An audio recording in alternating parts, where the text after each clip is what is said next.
in here.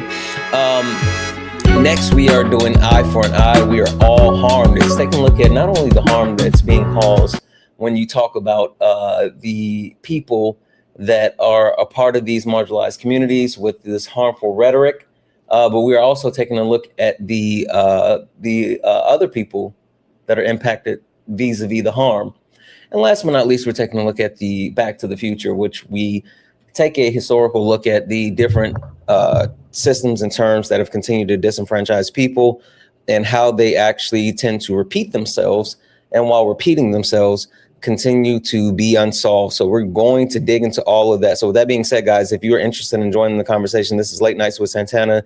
That means any and everyone can join the conversation. Hey, guess what? If you want your voice heard, then you have the opportunity to do so. The only thing that you have to do is hit that request button, and you can hit that request button if you're on TikTok, but you can also join from YouTube, Twitch, Kick, Instagram. All you got to do is click that link that is in the request. FYI, good call out, Dwayne. This is not sparring. Anyone that may be here hoping for a debate, sorry, this is not a debate. This is not a debate. This is not a debate. This is Late Nights with Santana. Again, this is a panel discussion. This is a conversation where any and everyone is welcome. With that being said, we're going to go ahead and get this thing started. Let's go, guys. Yeah, this ain't your regular panel. Nah, we speak the truth. Late Nights with Santana and Mama Jones watching. Better keep it clean. Let's go! Late Nights, truth in the convo. Everybody get a seat at the table. From the block to the books, we mindful. No screaming, just dreams and the Bible. One mic, one voice, we build bridges from the heart of the hood to the world's big issues. Politics, pay, different cultures, but the real ones listen before they rebuttal. Late Nights with Santana. Yeah, Mama Jones watching, so keep it grown. Ain't about flexing, this is a purpose zone. Santana hold it steady when it might get hot, but we ain't here to fight. We here to connect the dots, yeah. Late Nights with Santana. You already knew. Late Nights with Santana. Late nights, no static. No highlight reel, just the soul's reflection. No shade throwing, just connection. From streetwise truths to deep reflections, we turn hard talks into blessings. They say they run a game, we build new rules. We here to heal, uplift, and break the old rules. They kept us boxed in, divided by fear, but you find us lined up when the truth appears. Yeah, weekly topics, hearts wide open, no judgment. Just motion. Real ones are talking, no cussing. Cause Mama Jones still watching, no fronting. Yeah. Late Nights with Santana. You already knew. Late Nights with Santana. Late nights, no static. Yeah. Mama Jones watching, so keep it grown. Ain't about flexing, this is a purpose zone. Santana hold it steady when it might get hot, but we ain't here to fight, we here to connect the dots. Mama Jones watching, so keep it grown. Ain't about flexing, this is a purpose zone. Santana hold it steady when it might get hot, but we ain't here to fight, we here to connect the dots. Weekly topics, hearts wide open, no judgment. Just motion. Real ones are talking, no cussing. Cause Mama Jones still watching, no fronting. Yeah. Late Nights with Santana. You already knew. Late Nights with Santana. Late Nights with Santana. You already knew. Late Nights with Santana. Late Nights. Late Nights with Santana. You already knew. Late Nights with Santana. Late Nights. Hey, welcome in, guys. Welcome in. This is Late Nights with Santana. This is a panel discussion. And this evening we are talking about something that is super, super important, something that we all need to actually dive into, and something that we need to actually be able to break down as a whole. And it's the way that we treat people. I think that's a really good way to kind of baseline it. One thing that I want to talk about for a second before we go too deep. I know I spoke a lot about the fact that we put off intersectionality to be able to have this conversation. And last night we got a little close, a bit close to intersectionality, and which I think intersectionality is absolutely amazing and absolutely necessary. I think that tonight we need to bring it back. We need to take a wider view, and we need to make sure that we are actually dealing with the topic at hand. And the topic at hand is ensuring that we understand what these actual things are. How do we actually approach them? How do we address them? And how we actually break those down. And now, while I will be talking to people that are part of marginalized communities, tonight we're not going to put a specific focus on individuals' marginalized communities. No. I want to make sure that we take a look at the different marginalized communities as a whole and make sure that we know how to address those. So if you are interested in joining the conversation, go ahead and hit that request button. I'm going to start bringing people in here in just a moment. So please, please, please go ahead and hit that request button. If you're over on YouTube, Twitch, Kick, Instagram, you want to join the conversation, you can. If you don't want to join, if you are not someone that actually wants to join the conversation for now, don't worry. You still have a part to play. Tap the screen, share the live, send your daily heart me. It's only one coin and will boost a lot and push us out to the FYP. Right now, we have the little pink heart puffs. That is the daily gift goal. So go ahead and knock those out. And also, I would love to have people who have not had an opportunity to join the conversation join. While I love having some of the similar people come back and share maybe some of their opinions or things along those lines. If you've already had the opportunity to speak, I'm going to say, can you hold off for a while? Let's see if we can get some new people in here, and then we'll circle back around throughout the later parts of the week. But I want to make sure that we're able to hear the voices of people who have not got an opportunity to actually join the conversation. So let's see here. I'm going to start bringing people in. And as I bring you guys in, please make sure you mute yourself. Please mute yourself. And we will go ahead and get the conversation going. We are Santana. We carry the flag. Hey, I know you may think it's funny and you're here to troll and it's weird. This is not the place for that. Legitimately, this is not the place for that. And I'm just going to go ahead and block you because not only is it not funny, but we're trying to have an actual serious conversation here. I apologize, guys. Please make sure that if you are interested in joining the conversation, go ahead and request up. We're going to go ahead and get that started. If anyone else, take a look over here on the YouTube, Twitch, Kick, Instagram. It looks like we're all, oh, sorry, hold on. Let's see if we can actually get this one right tonight. I think we got a chance. Give me a second. Let's see. Okay, Phoenix, can you hear me?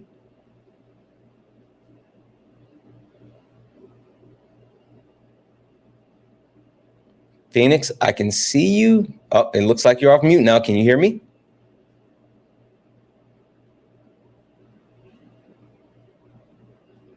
Oh, Phoenix. I don't know what it is. There's something about the way that you're coming in, because you're coming in on mute, which isn't like a way that people normally come in. So I'm not exactly sure what's happening at this moment. It may be the actual way that you accept the connection prior to actually coming in.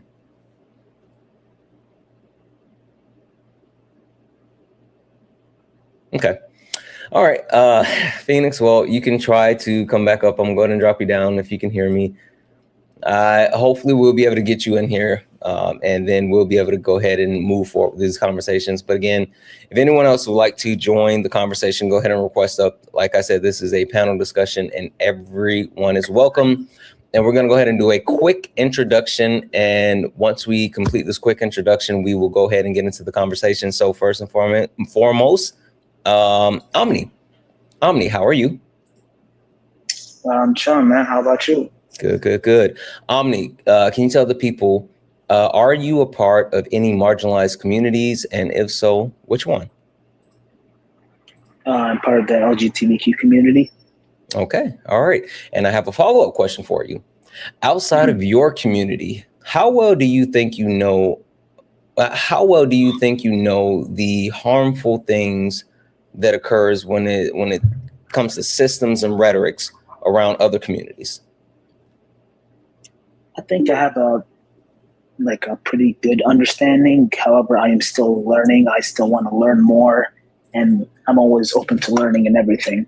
Okay. Things I thought was correct before or like okay to do before, I've learned to, not do them anymore.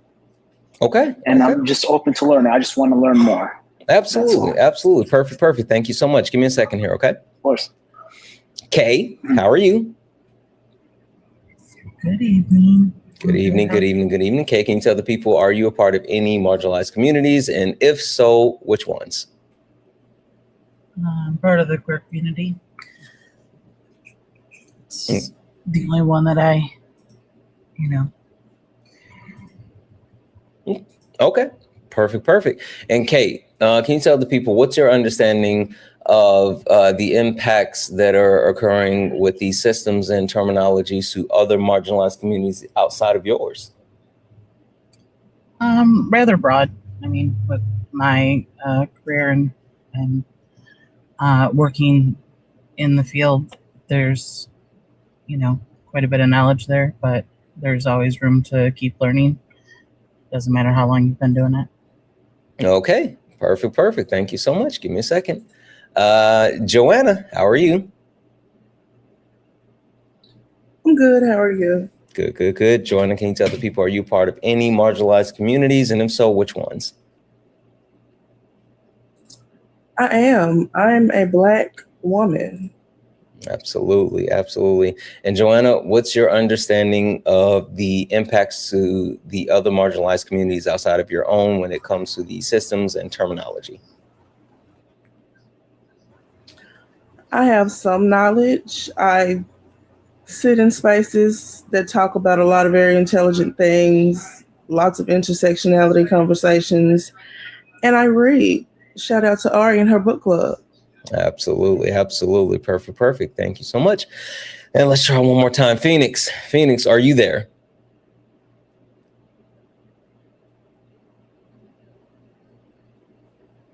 Phoenix, I saw you come in with your mic off and then you muted yourself.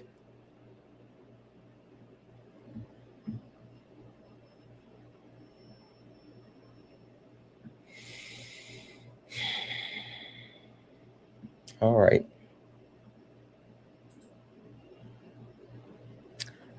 I don't know, Phoenix. I know last night you said also you were having an issue when you came over to TikTok and it wasn't working. Yeah, I don't know. I can see you chatting, but I don't know if you're off mute or no. Okay, now it says that you're off mute. Can you try saying anything? Okay. All right. Sorry, Phoenix. Again, if you want to try again later, or if you want to try to come over to TikTok, you can do so. I'm not exactly sure what's going on there, but let's do this. Before we go too far, and before we actually have any type of deep conversations, I want to kick the ball over to Kay, even prior to me doing the overall introduction. I want to give the ball to Kay. And Kay, I know you and I kind of had a conversation, and we're trying to make sure that we're getting a deeper level of understanding and pulling the conversation, blowing it out somewhat, so we can make sure that we're focusing on more broader strokes and creating a firmer foundation versus being hyper specific. So Kay, can you go ahead and set the table for us, and then we'll move forward from there.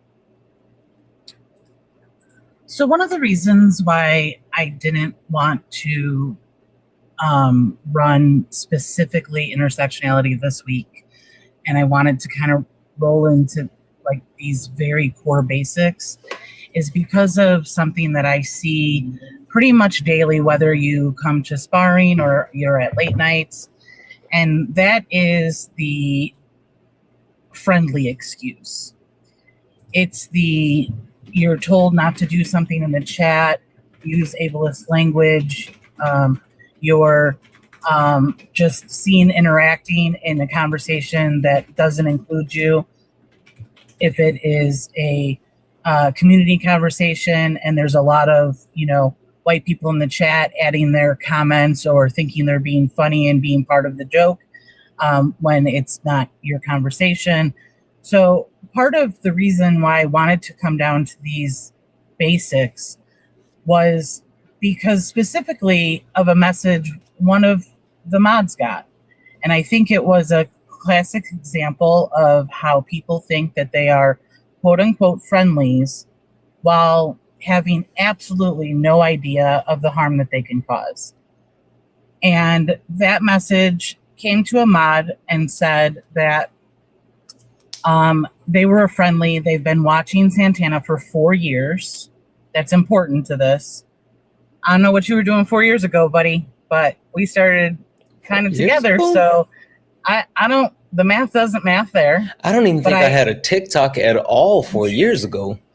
Right. So they've been watching for 4 years and they are a huge fan. And which, again, if you're part of the community, you know Santana always says there aren't any fans. It gives me and that they should have been given warnings before they were muted.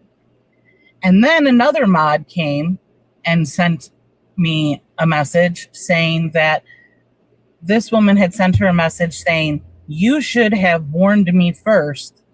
If I was black, you would have given me a warning. And because I'm white, I see you. The entitlement when we are in people's spaces is non-existent. We're not entitled to the creator. We're not entitled to the mods. We're not entitled to anything except for the content that's put out. You can agree with it. You can disagree with it. You can have good conversations in the chat.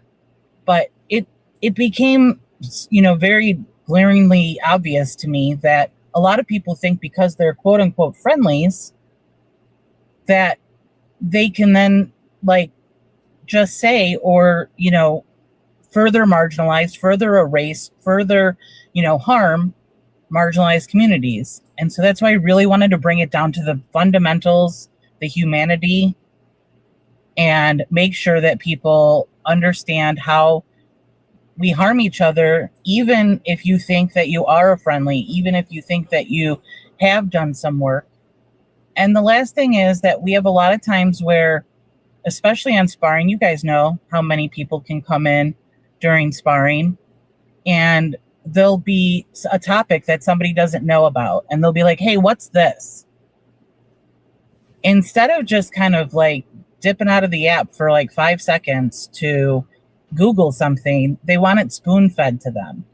And they think because they are in the environment all the time that there's no more knowledge for them.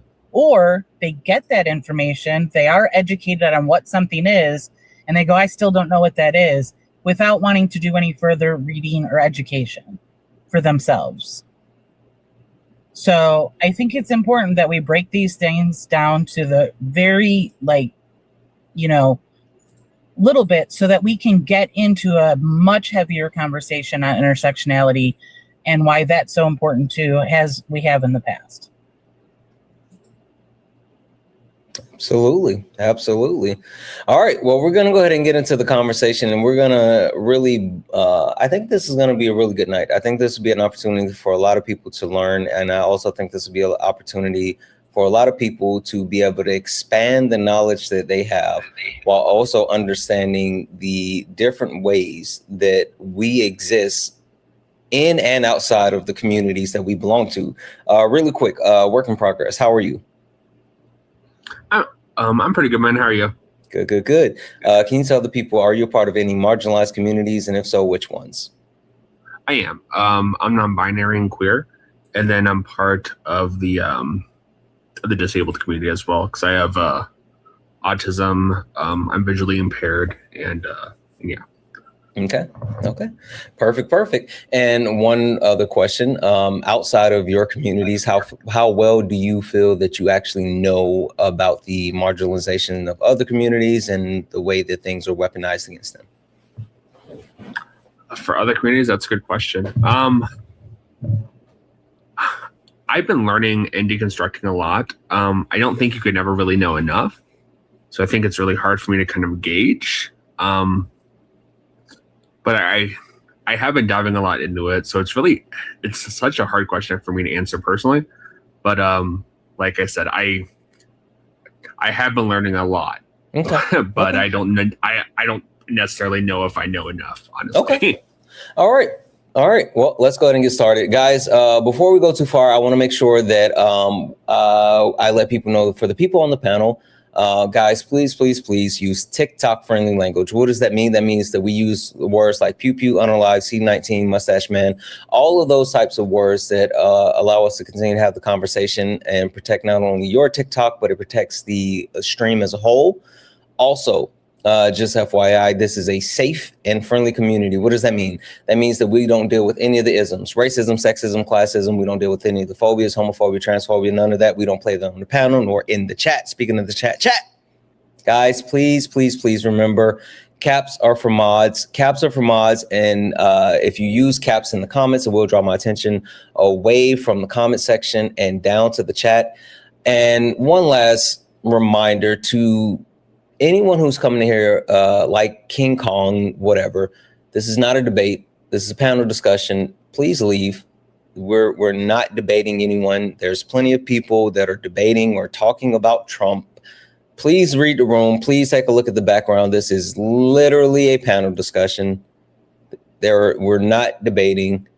If anyone is here and you are looking to debate, if you are joining the request, thinking that you're going to get a chance to debate, that is not what we're doing here. Late Nights with Santana is all about community, education, and growing. Now, with that being said, make sure you guys continue to actually do your part. Tap the screen, share the live, send me your daily heart. Me, it's only one coin. I'm going to keep resetting the daily gift goal to these little 1-cent gift goals. It'll help boost a lot, push us out to the FYP. Welcome in, Ari Raid. Last but not least, guys, if you enjoy what we do here on late nights and you want to keep it going and you want to support the live, please consider donating. Cash App, PayPal, Venmo, pay links in the link tree in bio. Santana Speaks for You. Santana Speaks for You is the best way to support late nights, just like Joshua. Joshua started us off with a bang with a $25 donation saying, thank you for being authentically you. Your voice is important. It speaks for those who can't. Keep pushing. King, we see you. We're proud of you. Thank you so much, Joshua. That means the world to me. W's in the chat for Joshua, guys. W's in the chat for Joshua. If you're over on YouTube, you can send a super chat and I will read that out. All right. Omni, I want to come to you first. Yep. Omni, I know you talked about the actual communities that you currently or the community you exist in. And just to check really quickly, what is your race? I'm white. Okay, that's what I thought. All right, cool. So I want to take you outside of the community that you currently exist in, and you've been watching for a while, and I just want to make sure that we have a baseline, because a lot of people have this question often and can't actually answer the question, but what is race? Race was a social construct created for basically like to put white people on top of the hierarchy. Okay. All right. Pretty close. All right. I'm going to keep it there just for a second. Omni, can you also answer what is racism? Racism, as I understand it, is the institutional discrimination against non-white people to put white people just on top, basically. Okay. Interesting. All right. Give me a second here. I'm going to come back to you, Omni. Work in progress. Just to verify, what is your race? I'm white. Okay. Same question to you. Do you agree, disagree with either one of those? Is there anything that you want to add? Yeah, so race would be the socially acceptable phenotype characteristics. And then racism, I wish I had a better answer. I probably can't say no to what It's on the okay. headset. It's okay. We're literally just trying to get a baseline. It's okay. It's okay. All right. Joanna, coming to you. Heavy lifting. Can you break down what is race and racism? The answers were good. Race is a social construct that was created to marginalize everyone that isn't white based on certain phenotypical characteristics that society deems important. It's not just skin color, which a lot of people think. Nose shape, lip shape, the way your eyes are made, your hair texture, in addition to your skin tone. Racism is the deployment of systems in this country, is each and every single one, based on marginalizing everyone that isn't white. From the judicial system, medical system, immigration, criminal justice, everything. Absolutely. Absolutely. Okay. Perfect. Thank you, Joanna. Kay, coming to you. Understanding that a lot of people have a hard time with that question, right? A lot of people, and you know, to give both Omni and Work in Progress, they did better than most people. And, you know, I think that speaks to the fact that when talking about a social structure, a structure, a hierarchy, a system that we all exist in, but it affects us differently depending on where we fall within that hierarchy. It kind of speaks to how we, I don't want to say necessarily understand it, but how we at least come to try to understand it. Kay, why is it important to have a true understanding of things such as race and racism?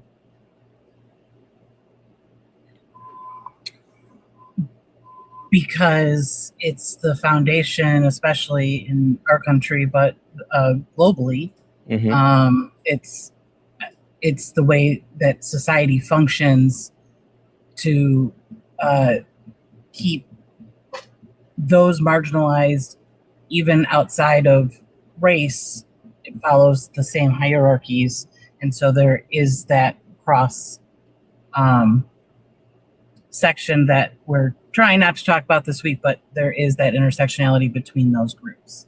Yeah, I agree. I think it's something that a lot of people struggle to understand because it is often relegated to what Joanna called out, skin color, right? And a lot of people think that racism can be structured on a individual level when, you know, that's not how it works. It's larger, it's more encompassing, it's more detailed than just that. And so that's something that I think is really, really important. Working, coming back to you for a second. What is sexism?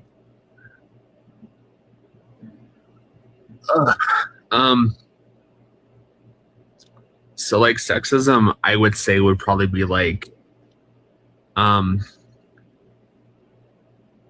similar to racism, but it would be like, I'm trying to find out how to put it in words. It'd be like kind of the understanding of how kind of the patriarchy holds back like non-men, and you know how the patriarchy like, I guess like is implemented in like the systems that we currently have in society. Interesting. Okay, hold tight for a second. Omni, coming back to you. Working actually said a word, and I want you to actually tell me what's the patriarchy? The patriarchy is a system that favors men. Well, like in America, it would be white men, and most other places, and it puts them like at the highest social position or social status within the system, where they don't have any additional barriers that other marginalized communities, such based on race, gender, things like that. It just puts them on a pedestal. Okay. Interesting. All right, 1 second. Joanna, coming back to you. Can you break down sexism? And I think Omni did a pretty decent job with the patriarchy, but anything that you want to add to flesh out the patriarchy as well? It is similar to racism in the sense that it was formulated to be set up as a hierarchical system where men are on top, women and children at the bottom. Because men of color, especially Black men, have to deal with the intersectionality of race as well. White men are always going to be at the tippity top of the patriarchy. Sexism, similar to racism, but deals with gender and sex, because it absolutely involves gender as well, which is another social construct that is designed within the system, created to hierarchically keep everyone who isn't a man underfoot, including children. Yeah. Perfect. Give me a second, Joanna. SB_girl 2021. I sent you a request. I want you to come up. I think this is an excellent opportunity for us to have a conversation. I know that you're actually kind of going back and forth with people in the comment section, and I would actually rather extend an option for you to join the panel. I think your voice is really important at this moment, just due to some of the things that you're saying. To be clear, the comment that was made is racism also occurs within any culture, society, and or race. Black people and brown people can also be racist. Now, this is super interesting because not only is SB_girl 2021 someone that follows me, but they also have the Late Nights with Santana badge beside their name. So that means that there's someone that at least watches the live. Give you a few minutes. Okay, go ahead and join. I'm going to make room for you because, again, I think that conversation needs to be had. Kate, before they join, can you tell the people, why is it that when we talk about sexism and the patriarchy, even as those two things precede the other structures that we deal with on a normal basis, it seems like those actual ways that the people who fall within those marginalizations, like it's minimized to the point where not only does it take more to fight those systems, but people don't tend to actually really care about people that fall within those margins.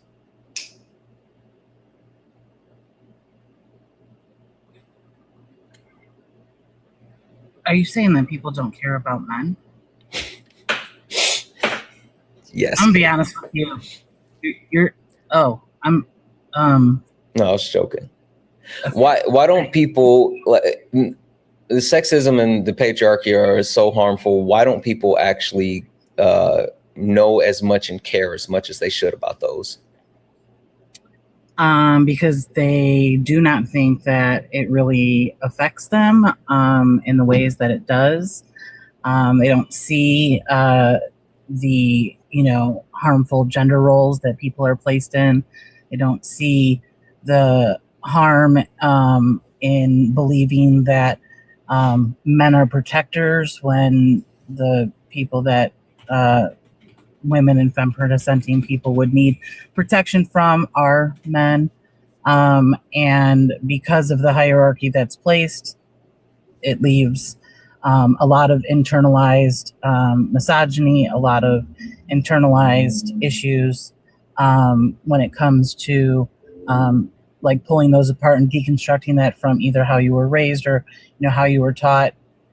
We saw a lot of women recently just talk about how they're okay with a one household vote because their spouse should speak for them, which just goes to show that, the harm in the patriarchy itself.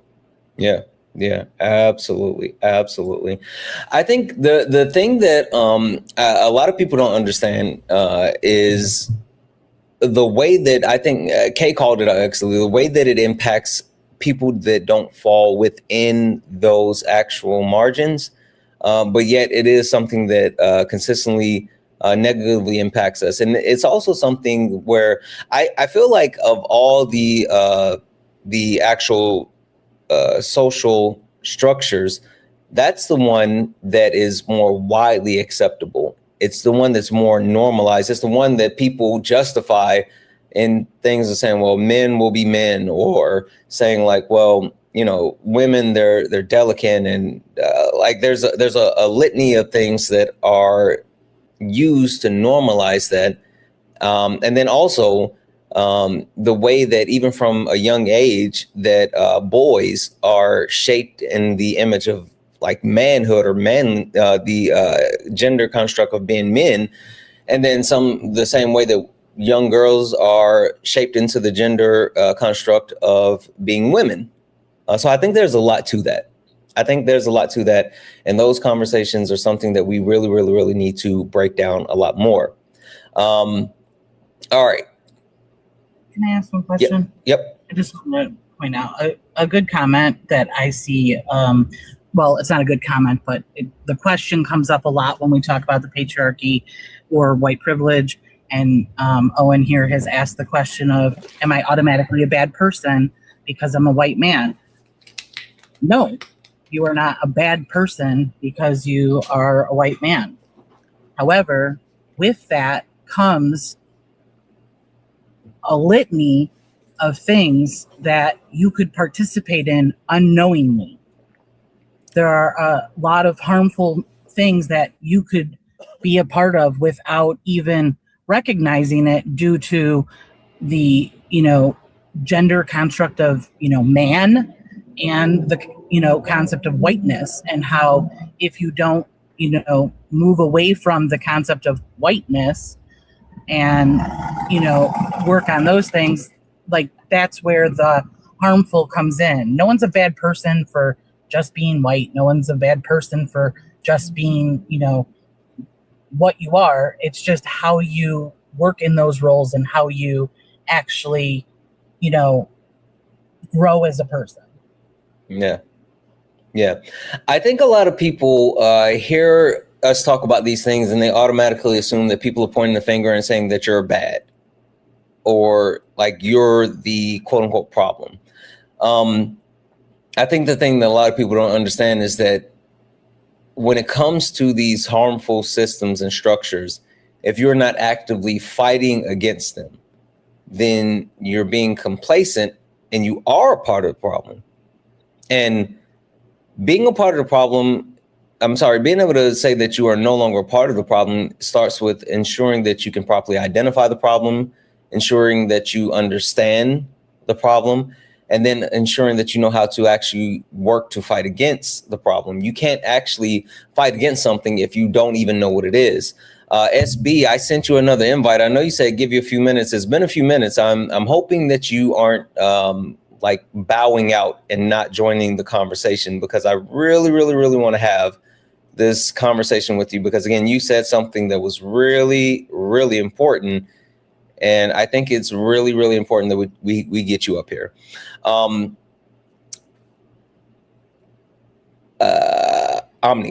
coming back to you. So, Omni, can you tell me what ableism is? Ableism,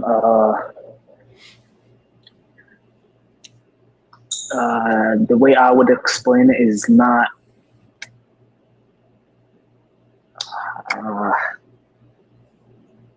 is not giving disabled people the necessities to have equity with non-disabled people, or enough equities to. That's how I would describe it. Okay. I have ADHD, so I am part of the disabled community. Okay. All right. Give me a second here. Joanna, I'm going to come to you on this one. Blow out the understanding of ableism for me beyond what Omni just said. So ableism, much like the other harmful hierarchical systems, was created and seeks to further marginalize and discriminate people with disabilities because of said disabilities. Be it harmful language, harmful policies, ignoring said disabilities, all of the above. Yep. Perfect. Thank you so much. Working, and correct me if I have this wrong, but I thought you said that you are also someone that's a part of the disabled community. Is that accurate statement? Yes. Correct. Okay, perfect. Tell me about harmful terminology that exists around the community that's used by people, whether it's some that we openly know or some that people don't even know.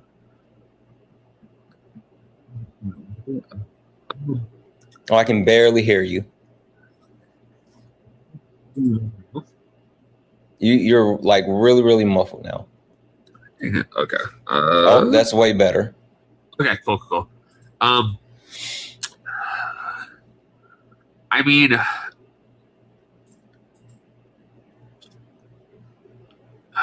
I guess you have like all the really more common ones.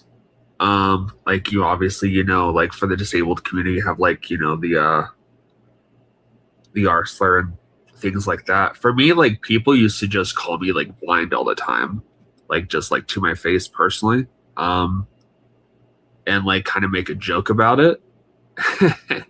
And like things like that, and kind of say it like off the cuff, like they were like joking about it in that sense.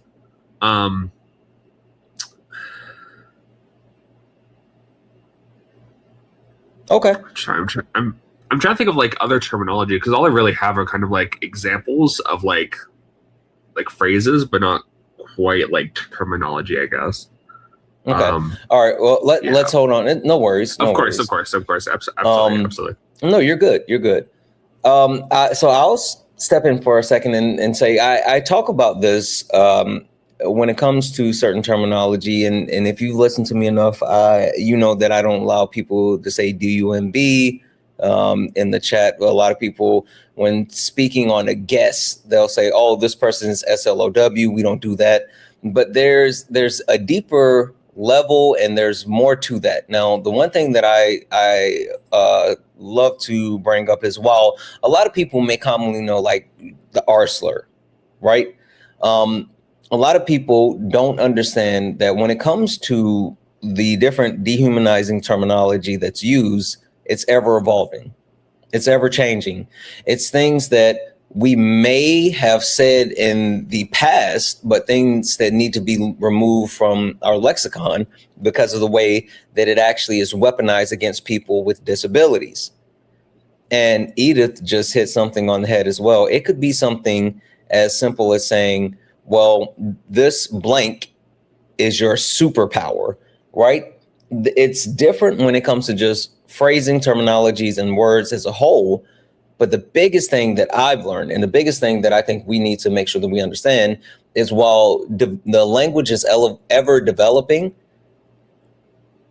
whenever someone within a marginalized community is saying that these things are dehumanizing, these things continue to marginalize us more, these things are weaponized against us, the best thing that we can do is take a step back, stop, listen, and then acknowledge that while moving on from utilizing whatever that is.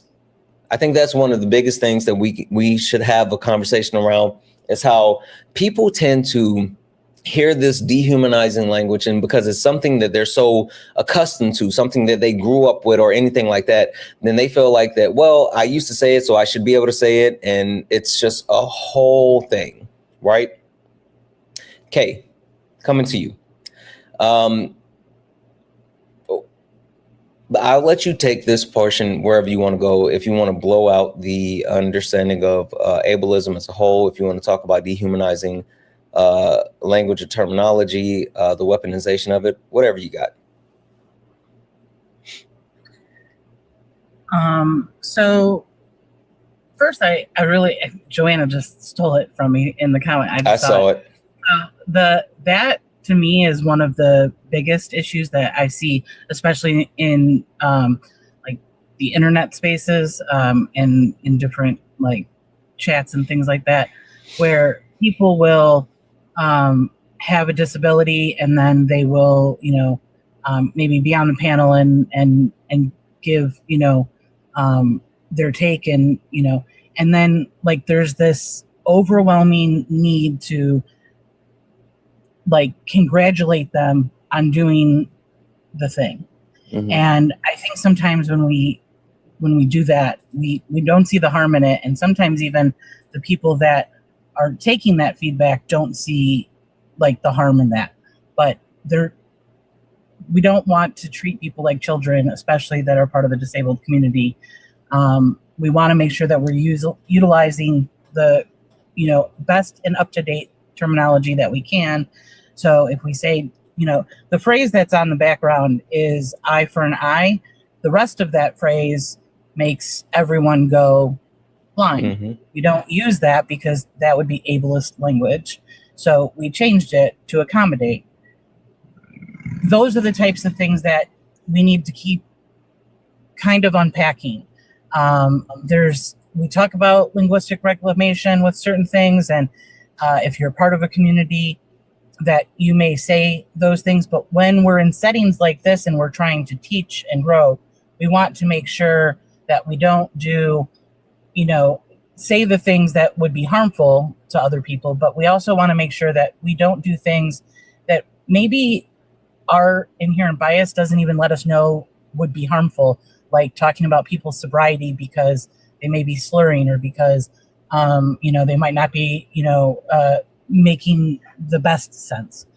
We don't want to talk about people and what maybe they have as a diagnosis, because you've seen a pattern with maybe someone who has that diagnosis, and then you go, oh, well, narcissism, or these things that pathologically need to be studied with a professional. Those things are all very harmful to put labels on people.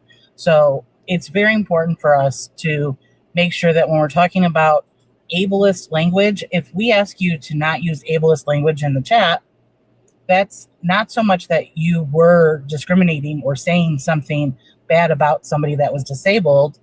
We want to make sure that you're just not using the language while we're trying to have conversations and to grow and find out where those things came from. There's a couple of resources that I have that have a whole list that gets updated every couple of years, and it's a UK resource, but it does span globally, and it says things to use instead of. So things like people say all the time are like, oh, this guest is quote unquote crazy, or this is insane. Those are things that from a mental health perspective, if you're, constantly working with, people in that field, they're tired of just seeing everything called that and feeling like that. Because there's a lot of people who are neurodivergent who feel that way in their head. They're like, I can't, do my daily tasks today. So when people say it's a superpower, and meanwhile someone like can't make their bed or doesn't want to even get out of bed, it doesn't feel like so much as a superpower. So, it's really important that we just try to, be better. And it isn't something that people are going to get overnight. So if you get the call in, it's much better to just take it instead of, fighting against it and saying, well, I didn't mean it that way. That wasn't my intent. I didn't mean any harm. I'm sorry if you were offended. Like, those are all things that, just take it in and try to figure out maybe where the etymology came from or how it, worked like that. Yep. I could not agree more. Thank you, Kay. I think a lot of people hear these things, they take these things in, and they, instead of it being a call in, which it's meant for, people take it as a personal attack or affront, and that's never the intent, especially within a community. The intent is to actually be better as a whole. And I always say, when you know better, you do better, right? So there's so much to that. All right, really quick, Omni, I want to come to you for a second because I'm getting ready to swap you out. But Omni, through this brief conversation and this exercise of trying to blow out and have more of an understanding of not only the communities that we exist in, but the other communities around us, what did this tell you about yourself, and how do you want to approach things moving forward?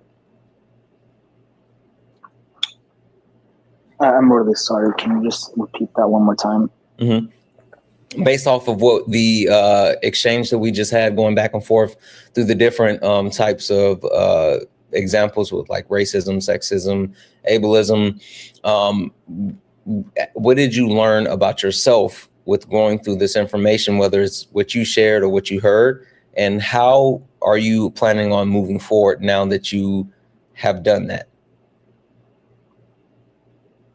So I was always more focused on racism and sexism, like sexism as a misogyny, and like I didn't even consider, I did consider ableism before, but I never looked too much into it. I knew it was a thing. I knew it was bad. I just never looked too much into it. And like listening to the conversation, I realized how much I was ignoring it, even though I do have ADHD and it has affected me.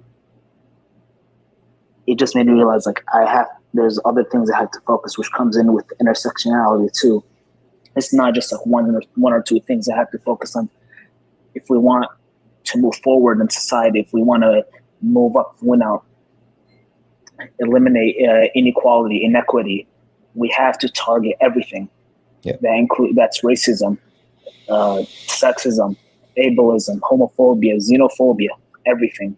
Yep. I think that's such a great point. A lot of people, and that's why, when I was talking about like sexism and the way that people don't necessarily put a focus on it, and it's just more accepting. A lot of people tend to deal with what's in their face and the things that are in front of them and the things that they widely know, and miss the other important facets that people deal with. And the big point that I wanted people to take away from that was understanding that thinking outside of ourselves and being able to address our blind spots is something that we all should be working on. And I think that you did that here. I appreciate you coming up and joining the conversation. I'm going to go ahead and drop you down. Okay.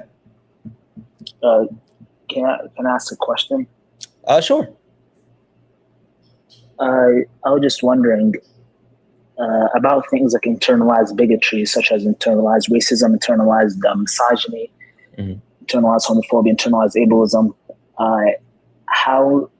What's the best way to approach that?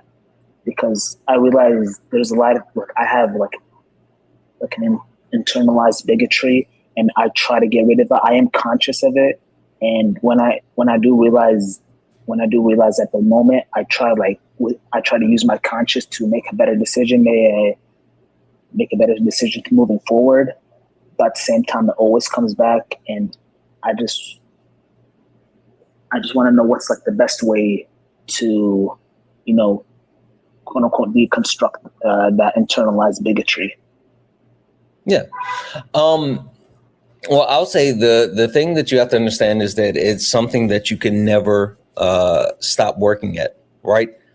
Just because you learn, that doesn't mean you've learned enough. Just because you grown just doesn't mean that you've grown enough. The point of working to quote unquote deconstruct is the fact that it's a lifelong process, because if you are not someone that is affected by these certain systems, if you don't fall within these marginalized groups, then you don't feel the direct effect. And so you are actively being someone that could perpetuate the harm.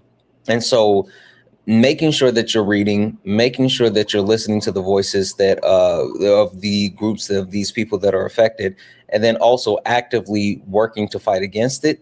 And that is also, bringing in people that would fall within the same category as yourself, and spreading the education and ensuring that people are actively fighting to get together with you, that's how you do it, right?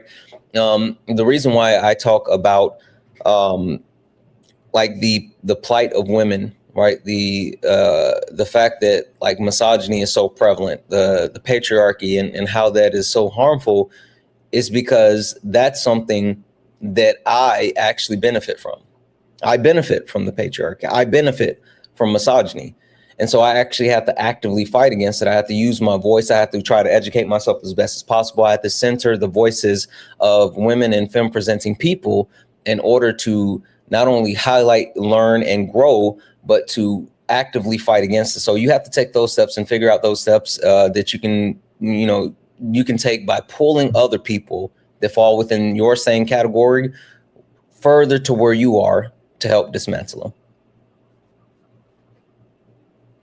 Also, yes, therapy, deconstruction therapy is a good thing. Also in chat, some people are saying read books. I do want to, there's a lot of books that I do want to read, and it's just hard for me to find time right now, but any chance I get, I will try to read as many books as possible, try to increase my knowledge. So far, like I do listen to your streams, I do like watch some videos, read some things, but it's not like you gotta read full books. I work 13 hours every single day, so I don't have much free time anyways. I don't know if you do. Like I'm sort of similar. I know for a fact that I don't do well with just sitting still and reading because regardless, I use Audible. Audible is like the way that I can multitask. I can continue to consume the information, and my mind is actively engaged while I'm actually doing other thing. But there's a multitude of ways that you can actually, quote unquote, read without having to sit down and actually read. Do you know Ari for Education? Oh yeah, I love Ari. I tune into her streams from time to time. Okay, Ari has a Discord server, a reading Discord server that you can actually join. Are you 21 years of age or older? No, I'm 18. I was about to mention I am 18 years old. So are you a Nazi?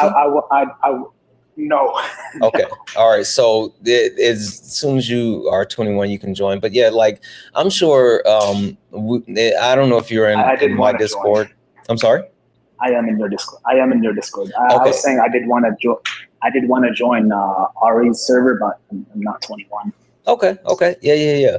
I know we have some resources in our Discord, and I will see if we can work to get some more information as far as additional options. I know a lot of our community members share like other options as well that you can utilize if it's, like just reading flat out isn't your thing, but there's a multitude of ways. But anyway, I appreciate you for coming up. I'm going to go ahead and drop you down. Okay.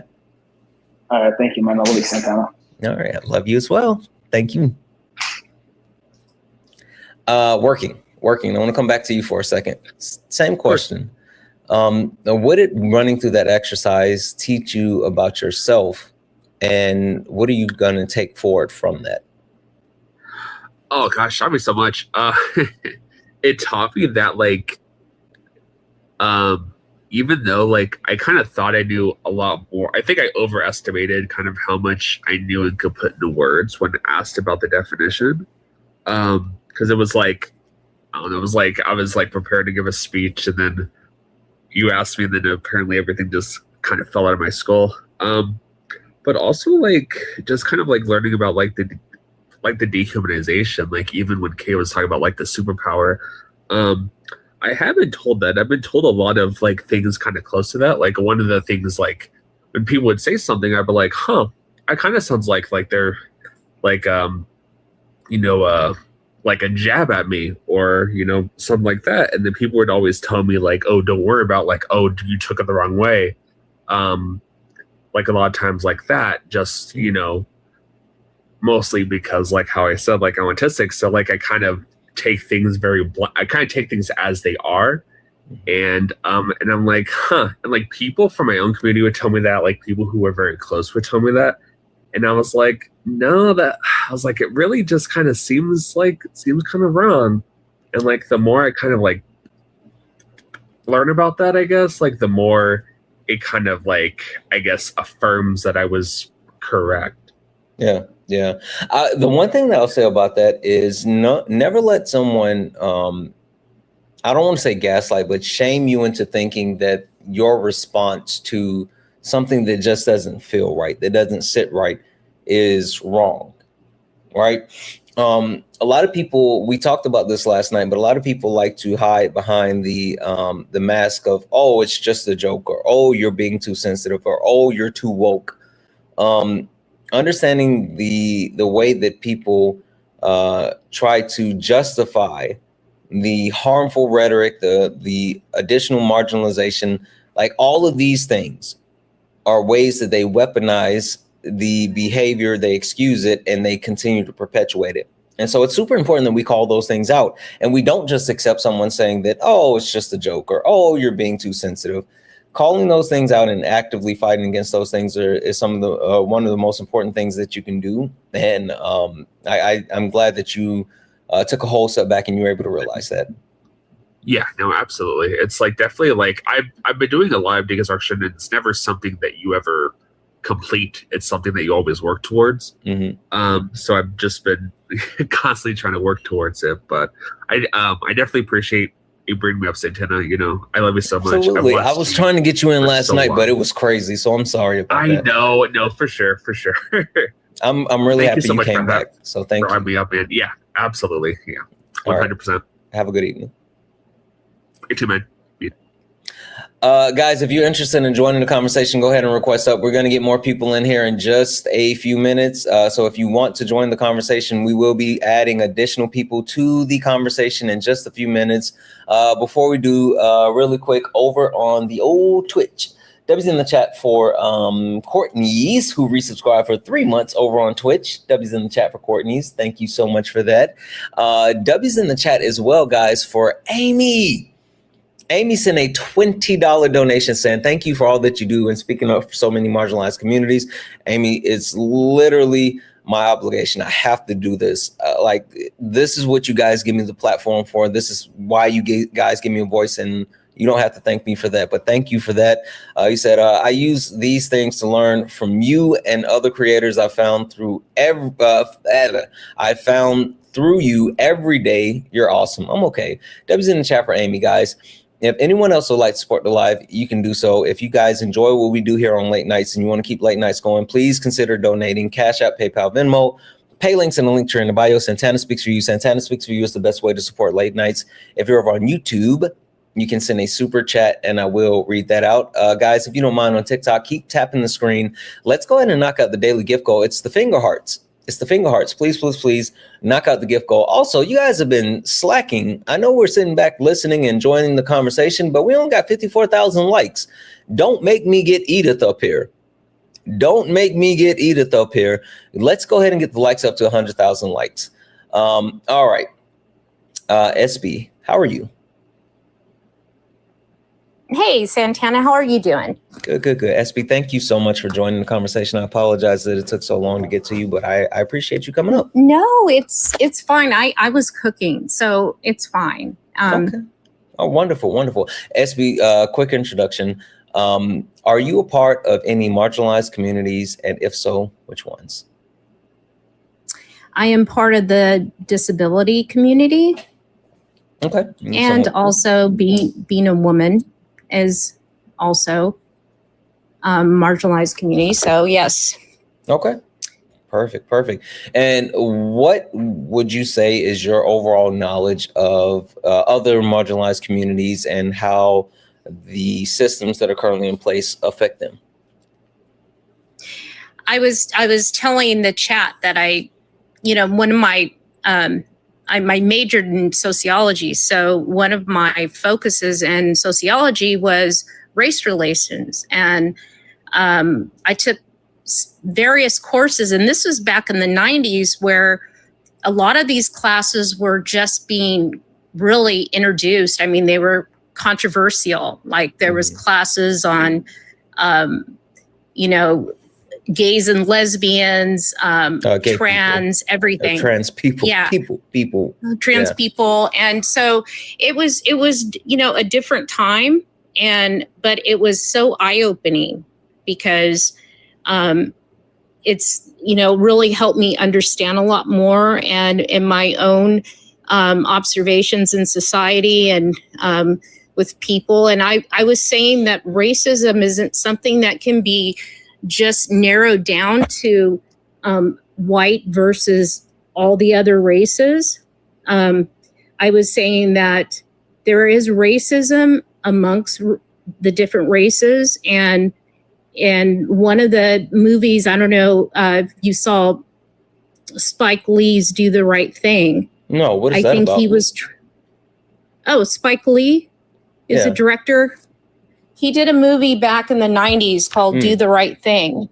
And the movie was his trying to illustrate how racism occurs amongst, I mean, everybody. It's not just black and white. It could be black versus Asian, or it could be Italian versus black. So it was giving that perspective. And Spike Lee is he's made great movies like that. And I'm always, we've always referencing that movie. Did they end up doing the right thing at the end? The right thing it's really interesting, because at the end there was a lot of turmoil, a lot of chaos, a lot of rioting. And why did they riot? They were rioting because of it. And I haven't seen the movie in a really long time. So what I remember was there was tension building amongst the races. And in New York, there's a lot of, segregated communities. You have the Asian neighborhoods, the black neighborhoods. So it was about people going into each other's neighborhoods and being, sometimes it was just and especially in the 90s, in New York, they could have been rioting over anything. Heck, they could have been rioting over pizza, for all that I know. There's a great pizza scene in there, because there's an Italian pizza place where a lot of the black, people would come and order pizza from every day. It was an everyday thing. But when the racial tensions built up, they all became enemies. It was interesting to watch that. And I've seen it, in my own life. I'm 57 and I've seen people who are racist in between, Indian people from India. They have, with the caste system, it's not just about class. It's about the shade of brown you are. And I've seen a lot of them. Hold on. We're almost there. It's okay. I want her to be able to finish. Come on. It's okay. I sent you a request to come off mute. Okay. Sorry. No, go ahead and finish. So, a lot of these things have been based on race and in society. And I've noticed even the way that we, in our society, even on television shows, even if it's a black comedy show, the people that they pick, or if it's Indian, I've noticed that they tend to look more Anglo. And I've noticed that. It was like that is what people define as being attractive, That's interesting. And it's like, I don't know, all the black TV shows that I watched, growing up, I didn't really see people being more Anglo. Not the ones I grew up, because I grew up, in the 70s. So I watched, one of my favorite shows was, Fresh Prince, right? I mean, and everybody, it was a beautiful cast, and, so I don't know. Well, I was way before that. I was like Good Times and the who was one of my favorite characters on Fresh Prince of Bel-Air? Aunt Viv. She was such a wonderful character. She was awesome. She really helped guide and stabilize the show for a lot of seasons. Yeah. All right. You said a lot. it was a good show. It was a good show. You said a lot. I'm gonna come back to a couple of really, really basic things, and you've answered a couple of questions. What is race? You know, I can't really give you a definition. I mean, offhand. I mean, it's usually a group of people who dislike another group of people. I mean, it Race sounds is a group of simplistic. people that dislike other people? Yeah, that dislike other people for their certain characteristics. Okay. And it could, race, name as many races that you can think of just off the top of your head.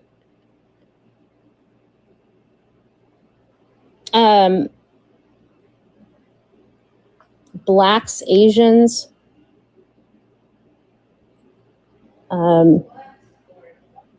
white, Anglo. White and Anglo, right? Yeah. Okay. Any more?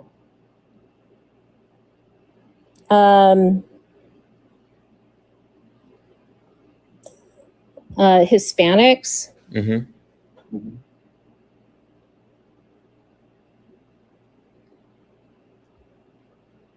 I mean, that's all, you know. So those are the 5 racial It's not categories? all of them, but those are the major. How many do you think there are?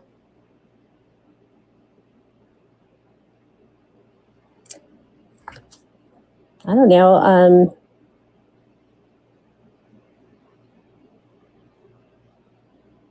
6, 7. 6, 7. Okay.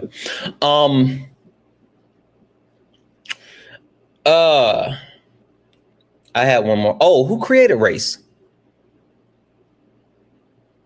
Who created race? Mm-hmm. I think we just evolved into different races. I think society created the construct of race. Mm-hmm. I think people gravitated to certain areas and Mhm. they had certain characteristics. Mm-hmm. So, Okay. All right. I think those are all the questions that I have. Oh, one more. I see that you follow me. How long have you been following and been a I've part been of our following community? you actually for like well over a year. Okay. Okay. Yeah, How well over a often? year. How often do you watch? I have not jumped in lately. In the very beginning when the elections were going on, I was watching constantly. Mm-hmm. I mean, constantly, because I had time. Mm-hmm. But I'm a caregiver, so I haven't been able to do that Got it. because of my job. Got it. Okay. I want to read your comment one more time, and then we're gonna really push this thing forward, and I'm gonna give opportunity for both Joanna and Kay to speak as well. Okay. Sure. So your comment was, race also occurs within any culture, society, and or race. Black and brown people can also be racist. One last question. What's the difference between race, ethnicity, and nationality? Nationality is where you're born, where you're born and you're brought up. Ethnicity is what groups you're made up from. What do you mean? What countries? If you're Irish, or if you're Indian, or if you're Moroccan, it's different ethnicities. Okay. And you didn't have a good you said it's different ethnicities. That's what ethnicities. Okay. You said a lot of wrong stuff. Like pretty Okay. much almost everything that you said was wrong. Like literally from beginning to end. Like you said so many wrong things that I couldn't even keep up. Well, that's what I'm here to learn. So it's interesting because so the reason why I really wanted you to come up is because you had such a strong and emphatic statement. Racism also occurs within any culture, society, and or race. Black and brown people can also be racist. That's not a learning statement. That's an emphatic statement. That is a definitive statement. That's a statement as far as I want to go debate solid on Black people can be racist. Like that's the type of statement that was. That's not the I want to learn statement. So we will learn. I was offering a different perspective where your perspective was wrong. I was offering something where it wasn't. No, it was just wrong. Like I'm not even coddling anymore. I'm not no kid gloves. It was just wrong. Okay, and how was it wrong? Oh, don't worry, we'll get to it. Joanna, floor is yours first. Oh, child. Yes. Did you notice that, SB, did you notice that when you were asked by Santana to list the races that you were aware of, you said Blacks, Asians. Also, Anglo is not a race. I'm just going to get that before Joanna or Kay tries to take it. Anglo is not a race. Stop saying that. Sorry. Go ahead, Joanna. Like you said those with an S on the end, but then when you got to white, there was no S on the end. Why was that? I don't know. I don't know why I said it like that. Well, don't do that again. They're people, just like when you started talking about the LGBTQIA community, they're people, like the Black people, Asian people, also Hispanic isn't a race either. White people, they're people. Italian isn't a race either. No, I didn't Neither say is Italian Indian. was. When you were describing races and she said Spike Lee's Italian movie, and Moroccan was ethnicities. I'm sorry. She did later on when she was describing Spike Lee's movie and talking about the tension between the races. You definitely mentioned Italian, and that's not a race. But you said that you wanted to learn, but you were having a back and forth with multiple people, including me in the chat. That's not a learning stance. Well, I asked some people to tell me why I was wrong, and nobody would give me the answer why I was wrong. So that I didn't really have a chance. There were so many people coming at me, so I was trying to answer. Did I not specifically respond to you and say that's not how race functions? Also, you said you have a sociology degree. Yeah, I do. You should get a refund, or like get some continuing education. You said that you took those classes in the 90s. Like there were still people teaching that Black people had thicker skin in the 90s.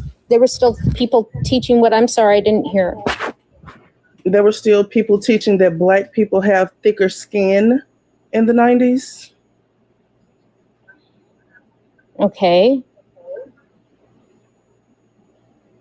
Yeah, times have changed. I mean, I understand that. That's why I'm in here to get a different perspective from what I was learning back then. I mean, I've watched race change, definitions change over the years, each decade, and the way that what I was exposed to today would not be politically correct, and I understand that. That was my generation. It's not politically correct. It's not correct, period. Definitionally or functionally, it's not correct. So you think everyone can be racist? Let me ask you a question, give you a little scenario. I'm gonna pull a Santana and, pop a little analogy real quick.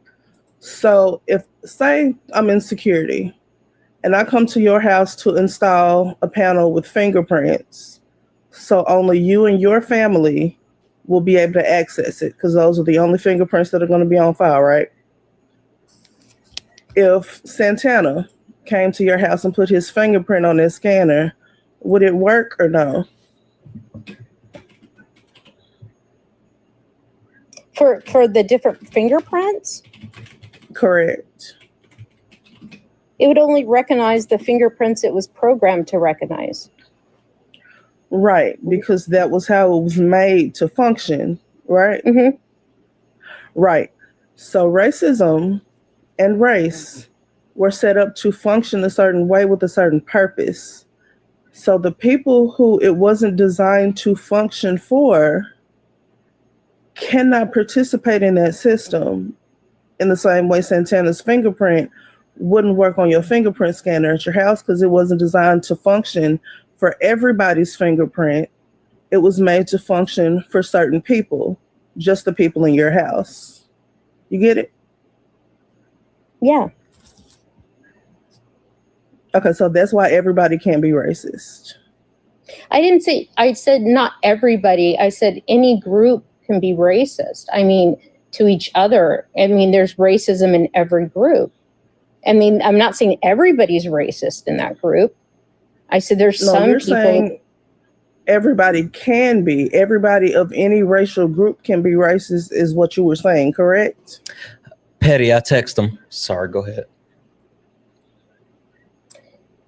I think I didn't really word it correctly, but I was just. Oh, don't worry, I got it. I racism- took a screenshot. Racism also occurs within any culture, society, and or race. Black and brown people can also be racist. I got it. I've seen racism occur in Black communities between Blacks, and I've seen it occur You did blacks white again. communities. You did blacks again. Ma'am.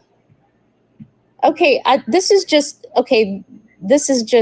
semantics. I mean, I'm sorry. I'm Oh, not no. using the correct Oh, terminology. whoa. It's not semantics. That's why we keep correcting you. Hey, language of inhumanity. Literally, we were talking about dehumanizing language. And one of those ways that people dehumanize others is by removing the categorization of quote unquote people and then just reducing them to blacks or illegals, things like that. That is dehumanizing, and that is made to be able to continue to oppress people. So when Black people, myself and Joanna, correct you and say, hey, it's not blacks, it's Black people, and we give you that correction in real time, it's not just semantics, it's not just whatever, it is a correction that you should actually be taking in and be willing to hear, listen, and evolve from. Just like when you were trying to talk about quote unquote gays, I said gay people. When you said quote unquote trans, I said trans people. It's the humanization. So you refusing to actually accept that, understand that, internalize it, and make sure that you are correcting yourself, that's a problem. Sorry, go ahead, Joanna. Yeah, like the fact. Okay, you're right, but I'm not. It's fine. Like the fact that we're having this conversation on late nights this week, and you get corrected and using that language, and instead of saying, oops, you right, my bad, you say, well, that's just semantics. Nah, bruh. Like, I'm sure some of y'all in here have been watching Sparring as well. Shout out to Twin, because Sparring is always on point too. We've been talking about the 1619 project because he just finished reading. Yeah, that's the book that I just ordered, actually. That's what I was interested in today. Congratulations. You should also order the Delectable Negro. I think you would enjoy that one. Hopefully she wouldn't try to pull some recipes out of it. But there is an issue with the language because language matters and it carries over into actions. And like Omni said earlier, we need to get all of it out. because if one of us are marginalized, then we all are. In the book, it speaks about an 11-year-old girl. Trigger warning, chat. Trigger warning, content warning. This is going to be a bit graphic. I apologize. If you need to take a little bit of space, if you need to scroll out for a little bit, I won't go into too much detail. I won't make it too long, but trigger warning. There was an 11-year-old girl named Danielle Hicks Best that was gang assaulted on multiple different occasions. She filed police reports on both of those occasions. Instead of her being assisted, instead of her being helped, she was locked up and charged with filing a false police report. Yes! That came from the racist trope that began before slavery, but was absolutely utilized during slavery, that gave slave owners the right, yes, I said the right, to sexually assault the enslaved women and girls. The men too, and the boys as well, but specifically the enslaved women and girls, because they called them Jezebels. Yep. They said that they wanted it. Yep. They said that that was what they were used to. Yep. That they were excited about it. Yep. That they didn't say no because they couldn't say no. They couldn't even consent. But the way that it bleeds over, the story of that little girl happened in 2008. That's not something that happened in 1965 or 1976. It happened in 2008. And it bleeds over into everyone being harmed, because it's not just Black women anymore. They tell white women the same thing now. Why was your skirt so short? Why were you alone in that house with that man? Why did you have so many drinks? She must have wanted it. Otherwise, she wouldn't have been dressed like that. Words matter. No, I know. And they don't just stick to one marginalized group. It carries over until one of us is safe. All of us are not safe. So I need you to understand that. Yeah. Okay. I wanna pass it over to Kay, and then we just got Ari up here as well. Kay, I know there was a lot that was said, a lot of things that we absolutely have to correct and kind of speak to. I want to give you the floor, and we'll keep it moving. So, SB, when you did come in, is it possible? Well, first, I just want to kind of say we're the same generation, and I went to college in the 90s. I'm a double board certified physician in psychiatry. I also had a heavy focus on sociology. The thing is that sociology that was taught in the 90s is not sociology that's taught today. And it seems like you are very stuck in, and genuinely, I'm not even sure, because you don't even have some of the terminology from having a major in that field. It doesn't even seem like you have that. And I don't want to argue that with you, because the degrees don't matter. But what does matter is the constant education. And so when you said what you said in the chat and you were corrected, your reply wasn't at all to go, whoa, why are all these people correcting me? It was to say, I studied this. And then you asked me a question. You said, what's your def? What's your definition? When we were talking about racism. And I didn't reply to you because I'm sure that I could ask you if you've read the first 10 pages of the dictionary, and that answer will probably be no. But definitions have little to no use. And they're lazy. They're absolutely lazy, and they don't. Yeah, I believe they're constantly changing, and they're not just simple, like a simple definition for things. So I think it involves hold on more. a second. I'm going to ask that your sentence not start in the middle of mine. And I'm going to ask, because definitions are not important in the functionality at all of racism, Is it possible you don't understand racism?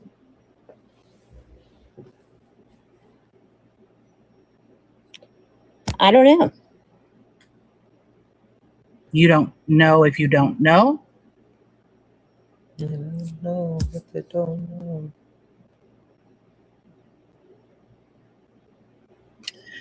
So it would be okay for you to say, you know what? After this conversation and the things that have been said, it's clear I don't know what racism is. And then we could point you in a huge direction of places to go and become more educated. But if you've been listening to Santana for over a year, this conversation specifically has come up numerous times. And so for you to come in and then be uncomfortable in the chat and then start kind of lashing out instead of just listening, then you're really not here for any education, and you really don't want to learn past what you already did. And I'm assuming, because you listened to Santana during the election, that you heard a lot of talk about the racism that was happening during the election and the misogynoir that was happening during the election with Kamala Harris. Do you know what misogynoir is? There you go, Kay. Do you know what misogynoir is? No. Okay. So if you listened for over a year, it's disheartening to me that you would not know what that word is, because it was used almost every night while Trump supporters came up on the panel during late nights and had conversations. And it seems like maybe you've tuned in a few times and then just kind of tuned out. I tuned in sometimes just to listen and learn, but I was working in between that. So I would try to catch as much as I could during the election time. Have you watched since the election time? I've watched a few, yeah, not a lot, because I've been really super busy. My job has changed, so. When's the last time you actually spent time in our space?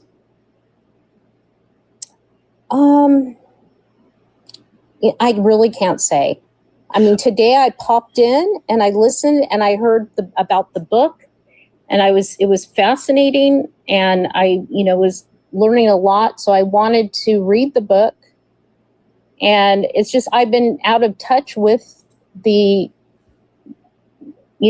the actual formal education part of it. I haven't been able to. Okay, no worries. I was just wondering. I'm gonna pass it back to Kate. Really super quick question. Did you vote for Kamala Harris? Yes, I did. Did you get a blue bracelet? No. Why not? I don't know. I didn't. Do you know what the blue bracelets are? I think it was for, being a Democrat, right?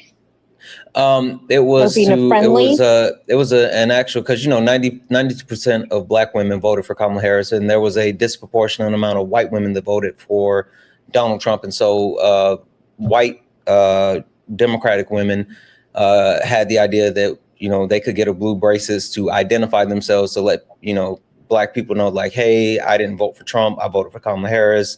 I don't identify with those other white women. Oh, okay. I didn't have a blue. At the time that the elections were happening, I was a full-time caregiver, so I had very little access to go out. No worries. I was just wondering, what did you think, or what do you think about that ideology, like being able to get something to identify yourself, to let those Black people know, like, hey, I'm a safe person because I didn't vote for Trump? I think it would be fine. I mean, I would consider it, of course, because it's hard to find out who's a supporter and not a supporter these days. And once you you know, when you meet people, you can meet anybody on the street. Mhm. You know, it's divided us so much Yep. Okay. that I'm afraid to even open my mouth anymore. All good. Okay, we got him. Okay, we got him. Go ahead. Do you think that you would be a safe person to wear that bracelet? Let's pretend it's not performative as late nights. They're great people. Let's pretend it wasn't performative. Let's say it was an actual depiction of the safety that you were around Black people. Do you think you're a safe person to be around? Yes, I do. Okay. You think Black people can be racist, correct? Yes. Okay. You said that you've seen it between Black people, correct? Yes. I don't Give want us an an example. No, God. I almost cursed. Please, Nope. I want an example. Nope, we're not going to let the white woman trauma dump what she saw. Do you know the difference between bigotry and racism? Bigotry is having as hatred or discrimination of different groups, not based on, I mean, race is specifically race. Bigotry could be for anything. It could be for gender, for class.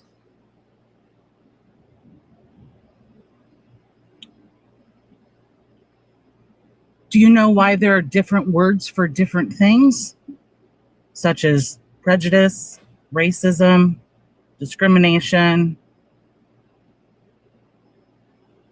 Yes, I mean, it's the right word is used and it's not like a blanket term. Okay. So could you tell me, with your understanding of race, which the definition you gave of race, just to remind you, was that race, the definition of race was races not liking one another or not getting along. Yep. Yeah, I mean, discriminating against each other. Okay. What if I told you that race, your whole entire idea about race, is absolutely wrong? Okay.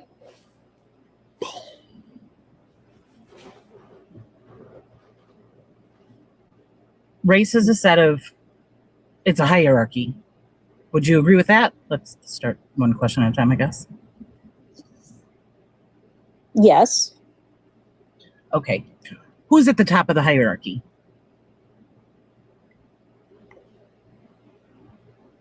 It's usually the white person. White people. Who's at the bottom? It's usually Black people. Do hierarchies work in two ways or one way? Hierarchies work in one way. So how could Black people be racist to white people?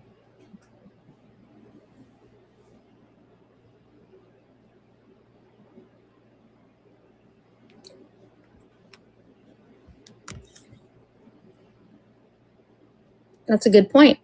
Wait, did she say usually? She said usually. You said usually? I understand. She said usually. Listen, I feel like there's such a fundamental misunderstanding of the very basics.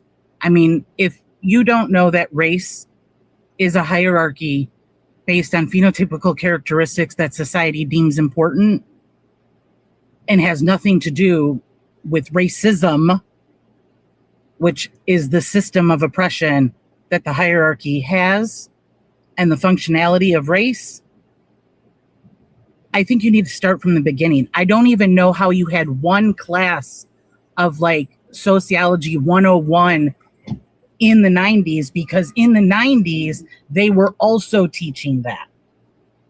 So I find it highly suspect that any of the information you've given us tonight came from an accredited university at all. And I think that maybe, this project or the project, this book that you picked up because it sounded fascinating, which is this peculiar word to me that you chose. Well, it was very interesting when I was learning today about how there were, so many white women that did not stand up for all women back then. And I was just... So your greatest takeaway of all of the things that were discussed in reference to that book was about white women? That's all I heard. I only heard a small segment of what the discussion was. So that's all I heard. I didn't even really talk about white women. You literally said 2 sentences. Apparently she was in the live for 35 seconds. I really was SB, because listen. I was working. So I heard that white women would not support Black women, and that it was that Black women were getting raped, and when they made laws, it only applied to white women. And you were like, "Wow, I got to grab that book and find out how that happened." Okay. No, I so just I have not been in maybe if you haven't continued your education formally or through books in your free time, I don't think that then you should join in on a conversation where you then are saying you're the authority with your degree.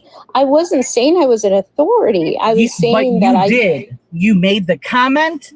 You were told no by many people. And instead of going, wait, how am I confused? Why are so many people doing that? You said, I studied this in university. So how am I wrong? There's many things I said that are wrong, and I understand that, but I did not. I was, at the time when I was listening, I was cooking. I couldn't even look at the screen. I had to remember cooking. I had to remember cooking means 2 different things, Kay. Because I was sorry. Okay. Well, I'm working right now. I had to take some time out from my job. SB, listen, you have given excuse after excuse after excuse instead of just saying, I don't know. I don't know is an acceptable answer. You've actually I'm sorry, go ahead, Santana. Really quick, Kay. Ari, check Discord, and Kay, you do as well. 1 second.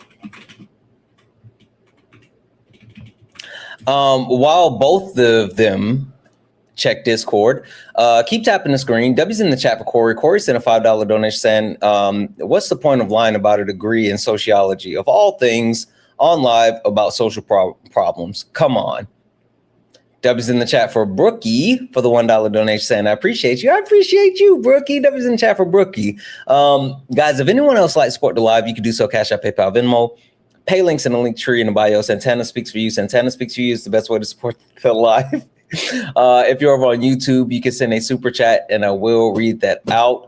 Keep tapping the screen. Knock out the daily gift goal. It's the High Bears. It's the High Bears. Knock out the gift goal, please, please, please. Kay, are we good? Yeah, I'd like to pass it over to Ari. She's been waiting so patiently, and I'm so sorry. No. I mean, you can finish. I just want to make sure. I'm there. So I know. I know. I would just politely ask that. I see that you follow me, and I don't know when you did that, but it's clear that you've never listened to me speak to other white women either. But this is part of what I do for a living.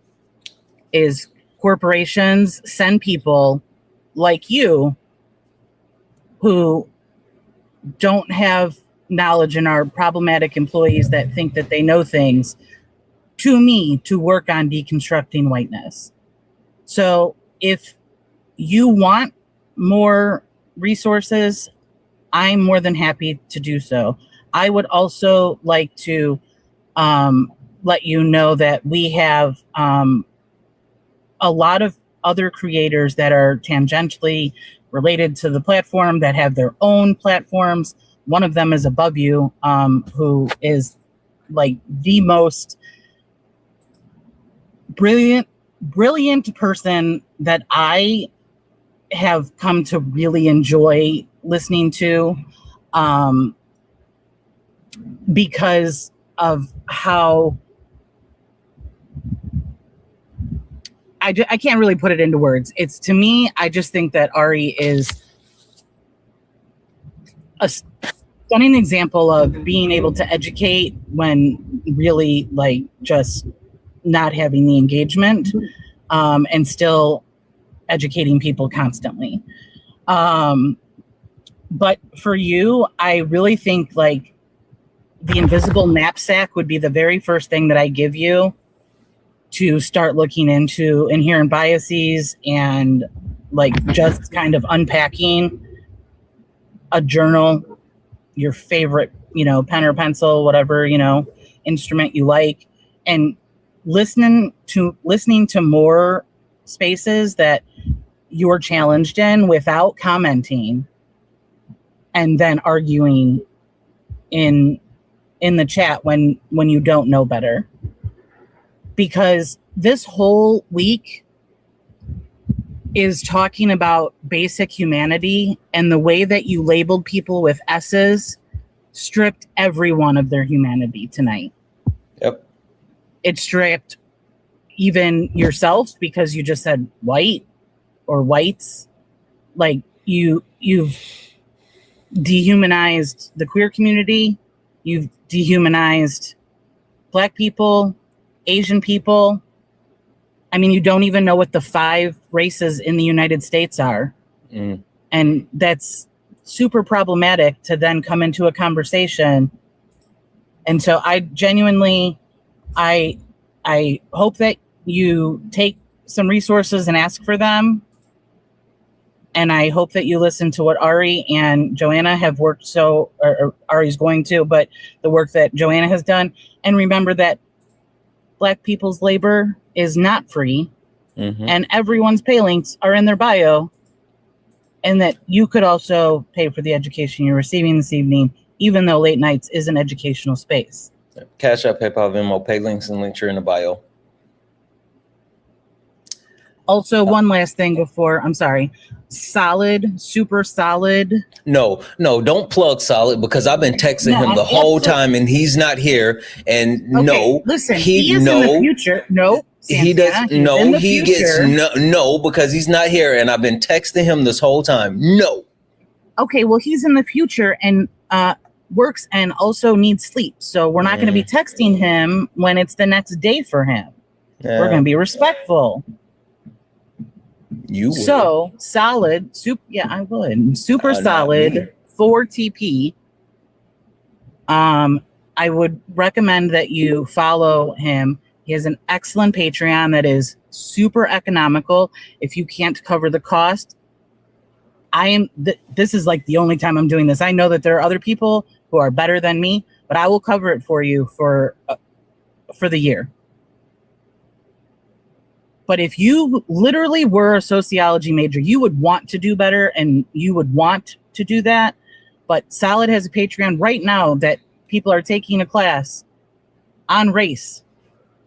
And half of what you were describing was colorism that only is part of the Black community. It has nothing to do with the white community. And so there's so much that you need to learn. I beg you to listen to Ari and then make some time for yourself, 5 minutes a day to better yourself and reclaim wherever you were at. But sociology has changed. Oh, I realize that. That's why I'm trying to learn. I'm just trying to listen and learn. No more. No, you weren't trying to listen and learn in the comments. You were fighting back and you're uncomfortable. So just listen.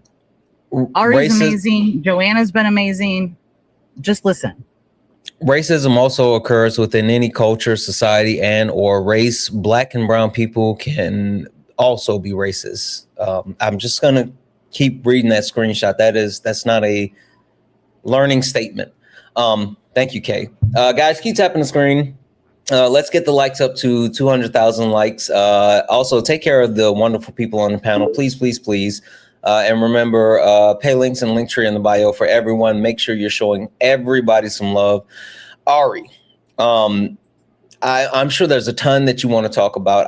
Ari, were you here for the whole thing? No pause? Nope. I came with the blacks. Okay. That's what I heard. Okay, so I don't know if you just heard what I just read off, but that was her comment that she put in the comment section when we were talking about like race and how that works. She said, racism also occurs within any culture, society, and or race. Black and brown people can also be racist.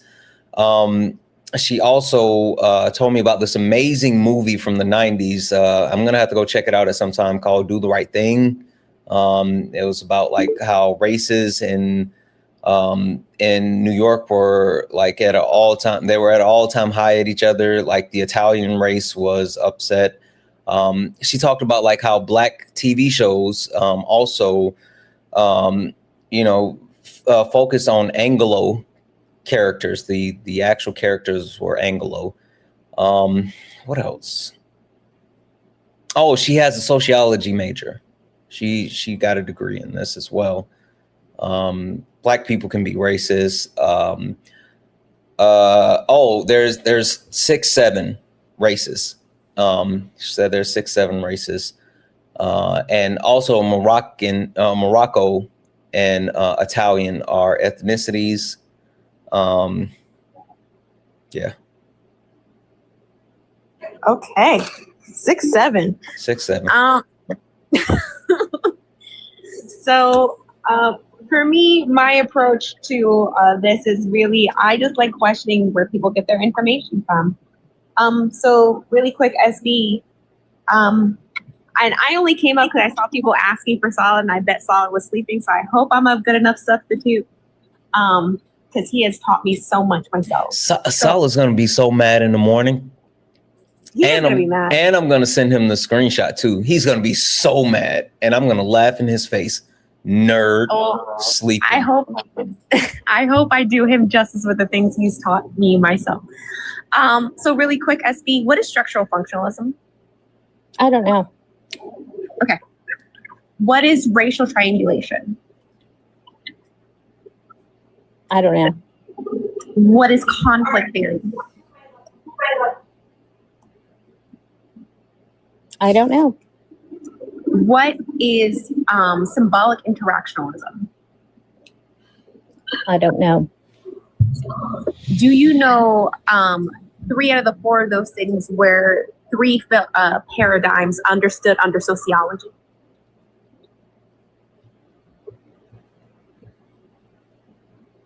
And that is how we study societal structures, to understand how they influence and navigate society.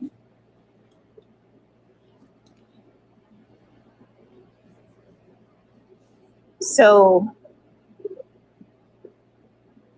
when you just gave the description that they read off in the chat of what you said about race, where did you get that from? Oh, wait. Hold on. Tell her what race is again one more time.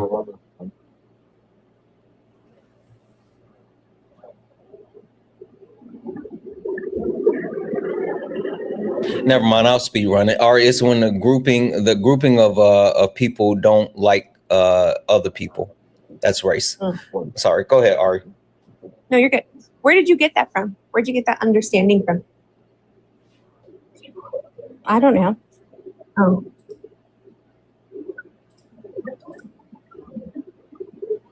Okay.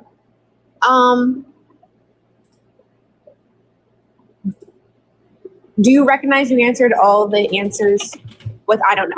I'm being serious. I'm being genuine. Do you recognize that you answered all those questions with I don't know?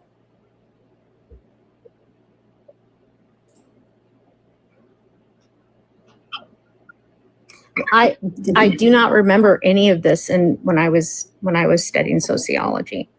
Maybe it was the courses I was taking. I don't know, but I mean, that's fine, but also like my degree is in biology, right? Mhm. Like I studied biology and I'm an educator. And my thing is, even with my degree in biology, my education doesn't stop there. There are new things being discovered in biology every day. Like earlier, actually, one of the things I pulled up and I actually debate on, because it's a newer study, is a study was published in January of this year in terms of the understanding and the sociology of masculinity under gender. So science is constantly changing. Sociology is a science, right? It's how we study societies, right? So Yes. it's important within our practice, if we're going to practice these things and say we are these things, that we continue to hone our practice. I'm an educator, right? I go to trainings all the time because things that we learn about child development change regularly. We learn new things about children's brains and what best supports them regularly. So continue to Kay's point, because I was listening, WK in the chat. We love Kay, that was so sweet. Thank you. To all the things Kay said, continuing, like degrees don't matter, but the continuing education and being a lifelong learner is what matters. So if we're going to come into space, right, and say, I do this thing, I study this thing, right, and we're not continuing to hone that thing that we studied, that really doesn't hold true anymore, because now we're out of date in our practice. It doesn't matter anymore. And I also say this as a person that has been gravely affected by this. And I want you to hear me when I say this. I typically, in my field, and what I do, I'm the youngest person in the room. I'm like, literally, I just got done running a board meeting.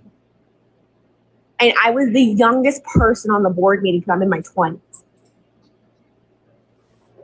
And there's a lot of individuals who are older than me, who have mentalities of, I have this degree and I know everything and I'm smarter than you because I'm older than you and I have this certain degree, because I don't have my master's yet. I'm working towards my master's, right? That have actually been detriments to programs I've run to serve marginalized communities.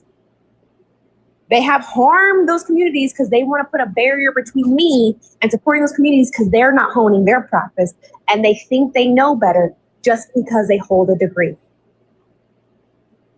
But then when I got to cuss them out and tell them how much I know, even though I don't have a degree that's higher than theirs, but I hone my practice and I self-educate, so when they got to sit down and move out of my way. Or I'll just do it behind their back and go, aha, I did it and I did it without you. When we are not honing our practice, we are a detriment. So do you think with the things you said that you might be a detriment now, that you might be dangerous because you have not continued to educate yourself? Yeah. Yeah. Yeah. I'm totally out of touch with, I've been working. I have been totally out of touch with learning. It's just work. That's all I do. So, yeah. But when people are educating you in the chat and you say, nah, no, I never said nah.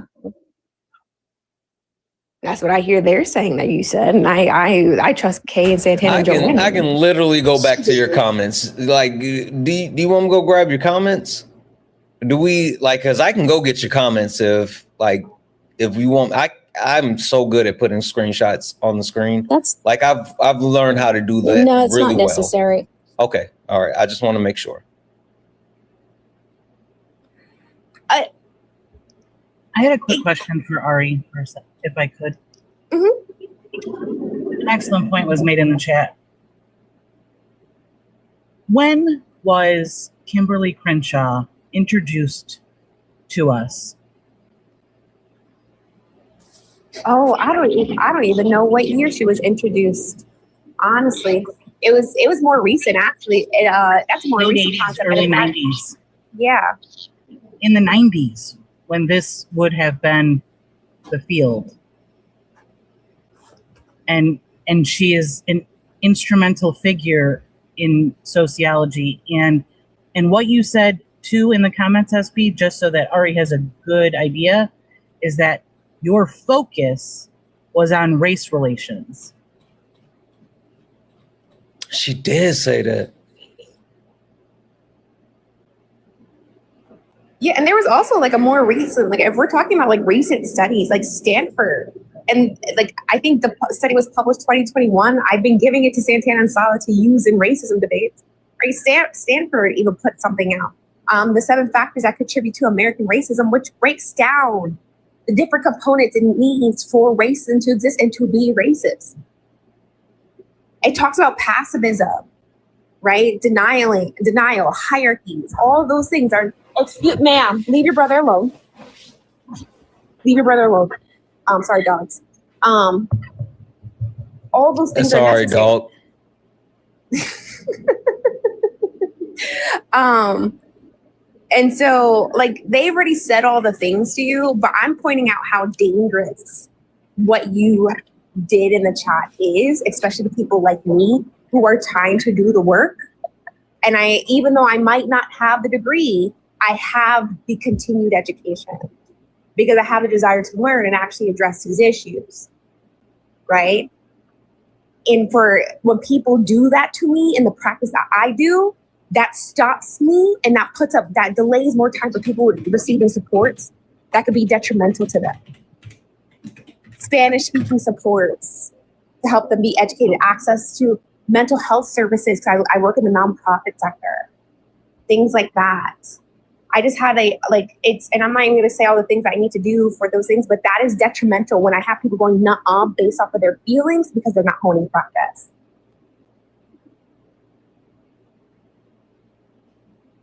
No, and so I'm only being nice. I'm going to be very clear. I'm only being nice right now because this is late nights and Mama Jones is watching.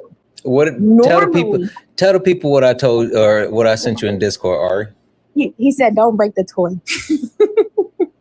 He messaged me saying, "Don't break the toy," and I promised I wouldn't, because normally with white women like yourself, I would have cussed you out by now. I really would have, because you're dangerous. You're dangerous to me. You are especially a danger to Santana.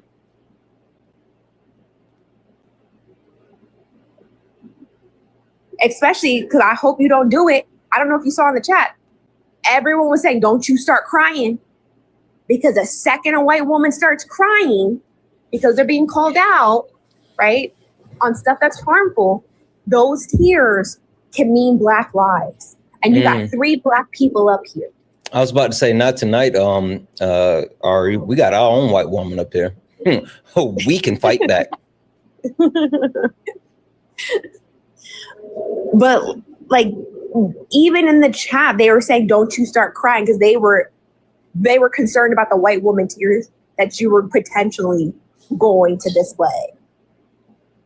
So I'm just more concerned at this point because like Joanna and Kate did all the educating for it. Like, all right, that did all that point. I'm just here to point out all the I don't knows you said, right? And rather than the nuh-uhs, right? How much that when you're in denial of the information you don't have, how much that could be a detriment to people's lives. Instead of doing the nuh-uhs, ask them where they got the information from. That's what I do. Right? Where'd you get that from? It's a really simple answer. And if people can't give you where they got the information from, then they probably don't have the information either. And that's when you can go find out for yourself. Okay.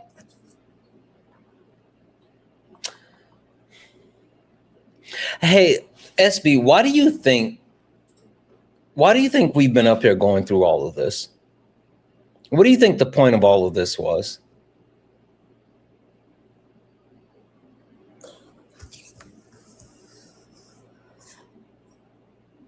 Was to educate me. No.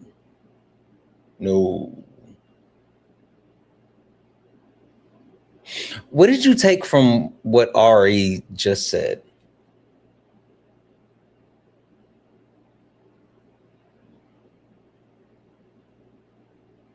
I don't understand what you're asking.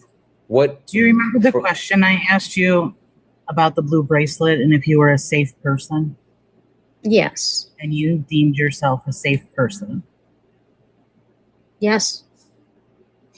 with zero knowledge in demonstration this evening, do you still consider yourself a safe person? No, because I need to learn more. So the first part is knowing that you're going to be uncomfortable while learning information. And I think you were very uncomfortable because it was very clear to me that when you and I were talking, you kept trying to come up with answers to my questions. Ari came up and asked you 3 questions and you said, I don't know. But you didn't know to the questions that I was asking you either. You just kept trying to come up with something. I don't know is an acceptable answer. The arguing back and forth, you're kind of why, and I don't know if you were here for the very beginning of the live when we were talking about why we were holding this week. It's for people specifically like you who would consider yourself a friendly in the chat. You know that term from like, oh, that person's a friendly, like they're part of the community. Okay. So you would have considered before right now, you would have considered yourself a friendly, right? You watched Santana, you were a supporter. Okay. You aren't a friendly. You haven't put any time or effort into learning about the topics that he discusses. You don't know the basics of sociology or race, its function, how it came about, why it was invented. You think it is something that just naturally occurred over time, which is absolutely not true.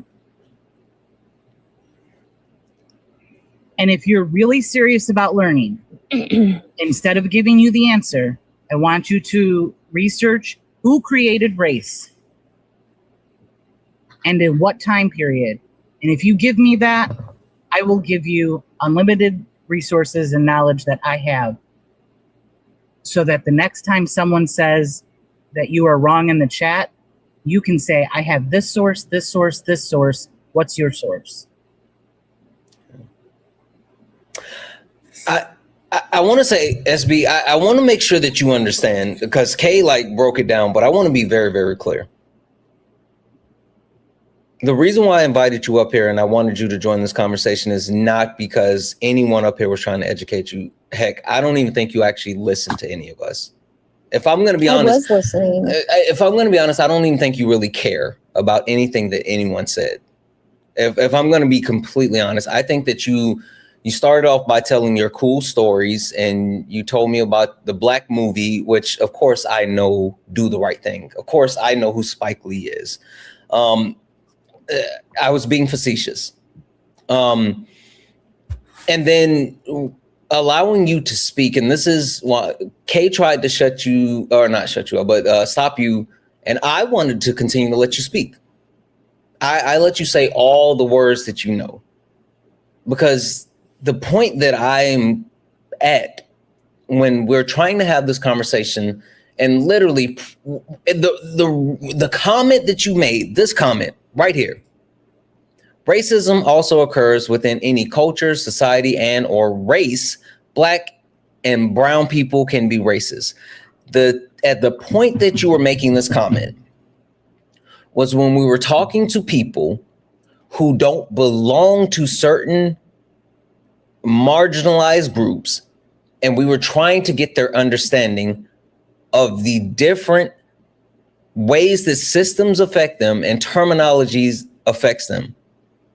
And as we're sitting up here with people who were genuinely engaging, you with your whole chest were super loud and super wrong. And it came from a place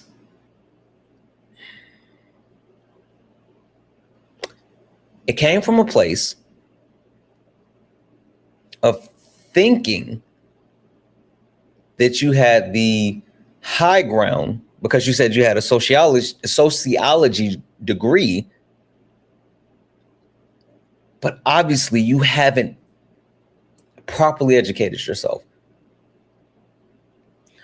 Making such an emphatic statement and such a bold statement while actually knowing nothing is The caucasity. It's literally just the caucasity. I would love for you to actually stay and engage and be a part of our community. But to Kay's point, this is literally the reason why we're having this topic this week, is because there are so many people who claim to be a part of our community. They claim to actually watch, they claim to follow, but they don't know the basics. And not only do they not know the basics, but they weaponize their ignorance of the basics. They take this comment right here after watching my live and then go over to Solid's live and request up on his panel and debate him about Black people can be racist.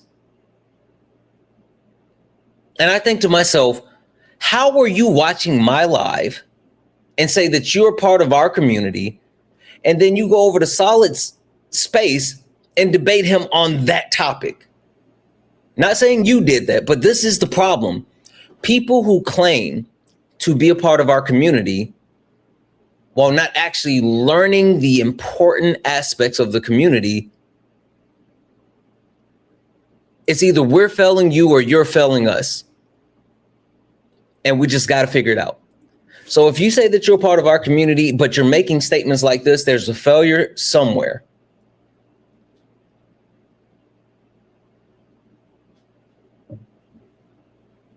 I mean, for me, honestly, like, I agree, she don't care, for real. Like, because the biggest gag is she started arguing with everybody in the chat after all of us on the panel had given descriptions of what race are, or what race is, and what racism is. Like, that's literally when she started arguing with people in the chat. Like, everybody gave fairly descriptive answers when those questions were asked.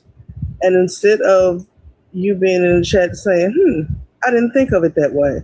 That's not the way that I was taught when I got my degree. Maybe I should do some further education. Maybe I could go Google some things or listen to what they're saying and pick up some stuff. It was, nah, y'all don't know what y'all talking about. Anybody can be racist. Black people can be racist. Well. And then for you to say, well, I wasn't paying attention to the chat because I was cooking, but you was paying attention enough for them fingers to be flying because you were arguing with everybody the whole time until Santana called your name and sent you the invite. Then all of a sudden you had to go because you was cooking and working.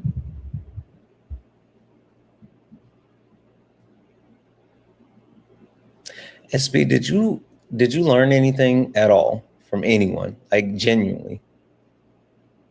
Yes, I did. What? I'm learning that how important using language is.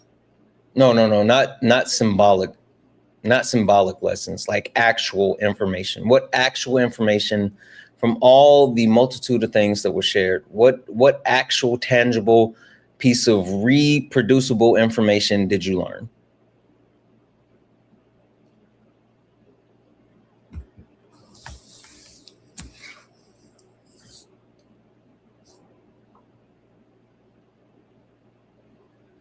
To listen.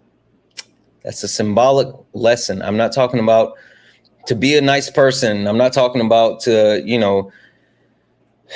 do good things happen. Do bad thing happens. My name is Earl. No, like, what actual tangible, what's race?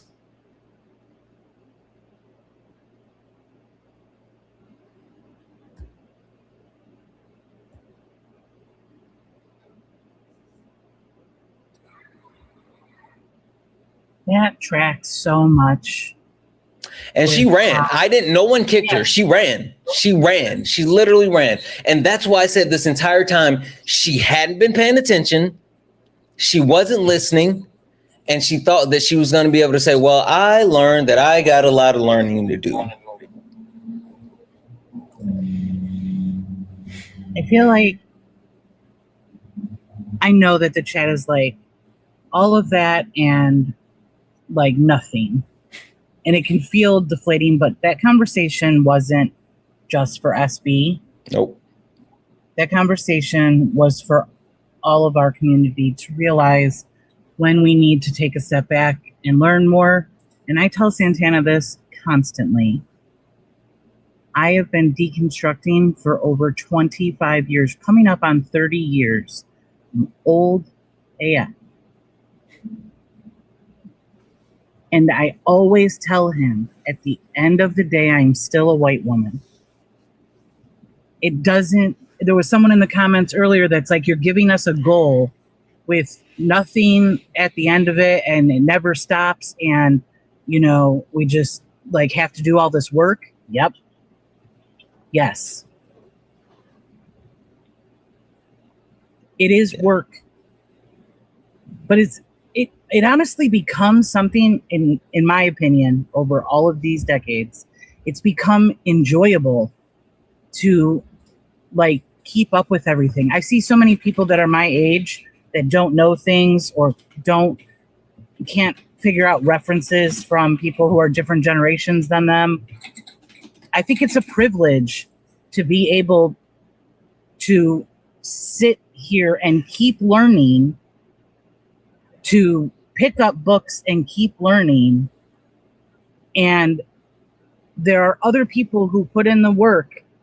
And the reason that you don't necessarily know who they are is because we don't all join panels. I'm the token white here, and I get that. And that's okay. You know, this is why Santana can't be racist. He's got white friends. I got white friends.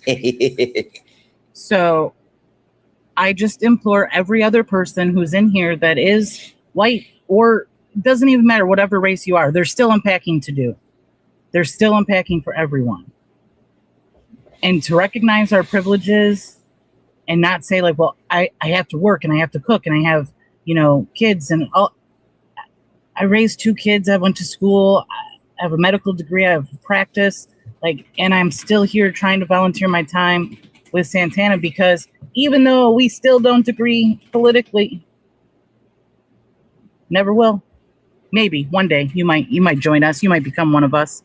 But Pokemon go to the polls. Stop it. But even though we don't agree on that, what we do agree on is uplifting voices. And the reason I stand behind Santana so much is because I call him like the positive pipeline. Because he brings people in at one place, and that's what makes our community so great, is that you come in one place. You might be a moderate Democrat, come in and listen to these lives, and then all of a sudden you hear more and more people, you're introduced to more and more concepts, and then all of a sudden you're in all these other spaces where I see you, because I am in those spaces. And so I genuinely love this community for that. And so if all was lost on SB, okay, we're all dangerous to some degree as white women. And she's just going to continue being dangerous. I'm going to try not to be as dangerous as I was yesterday. And that's what we could take from it as white folk. I just like the running at the end is just wicked work. That's like nasty work that she actually ran at the end. It's the comfortability piece. We talk about it all the time. She was so uncomfortable. She couldn't come up with one thing that she learned. She couldn't even, say that what race was, even if it was, a chopped up version of what she had just heard. It was too uncomfortable. And that's the privilege that white people have. Hit that X and like, oh, I don't have to be part of this uncomfortability anymore. Mm. Okay. We're over. We're almost at 2.5 hours. Kay, any closing thoughts from you? Nope. I think that tonight was a really good example of why we didn't label this particular, even though it's on the bounds of intersectionality. The reason why we're not really labeling it as that is to just get to the basics and make sure that we include everyone from that very almost right position all the way to, the most, left position, and see why we need to focus on humanity, our language, our knowledge, and why it needs to keep happening and keep moving. Absolutely. Thank you, Kay. Have a good night, everyone. You as well. Joanna, any last thoughts from you? Well, one, W Lexi in the chat for the cash out. She Boom. said because black labor isn't free, and it very much isn't, especially not this close to Juneteenth. I know, So right? shout out to Lexi W to you. W panel enjoyed everybody that came up except for SB. It was giving clown. It was giving attention seeking, very much exhibiting the tenets of white supremacy, the right to comfort. Girl, no, just no, ma'am. Absolutely not. Running them credentials down and then saying, well, I wasn't saying that. Okay, girl. Sure, Jan. W.R.E., always love listening to you educate. Shout out to you for taking it real light. If this was sparring, both of us and Kay would have cussed her out a long time ago. I literally had to tell Kay as well, don't break the toy before Ari got a turn. I literally saw Kay getting to the point, and that's why she was like, yep. W everybody on the panel, W everybody in the chat. Y'all kept it real cute. Y'all dragged her a little bit, and I love to see it. Y'all were very mindful, very cutesy. I enjoyed it. WU for hosting this late nights. The week has already been fantastic. We have a couple more nights to go, guys, so continue to stay tuned. Thank you for letting me up. I appreciate you. That's it. All right. Thank you, Joanna. And last but not least, Ari, anything else for the people? One, W nerds, long live the nerds. We take over, we run this. Oh, Two, we cool AF around here. I don't know about nerds. Nerd gang, nerd. But you know, I think most important in terms of like intersectionality too, I think this idea of meritocracy comes into play as well and how people try to leverage it. So I think it's really important for people to take in consideration too, that this does happen in workplaces, right? Like the story I told you guys is absolutely true. Like I am typically the youngest person in the room in my real professional job. And that puts up a lot of barriers to people receiving information from me. And it doesn't mean anything I'm saying is false. They just don't want to hear it because it's coming from a young Black voice.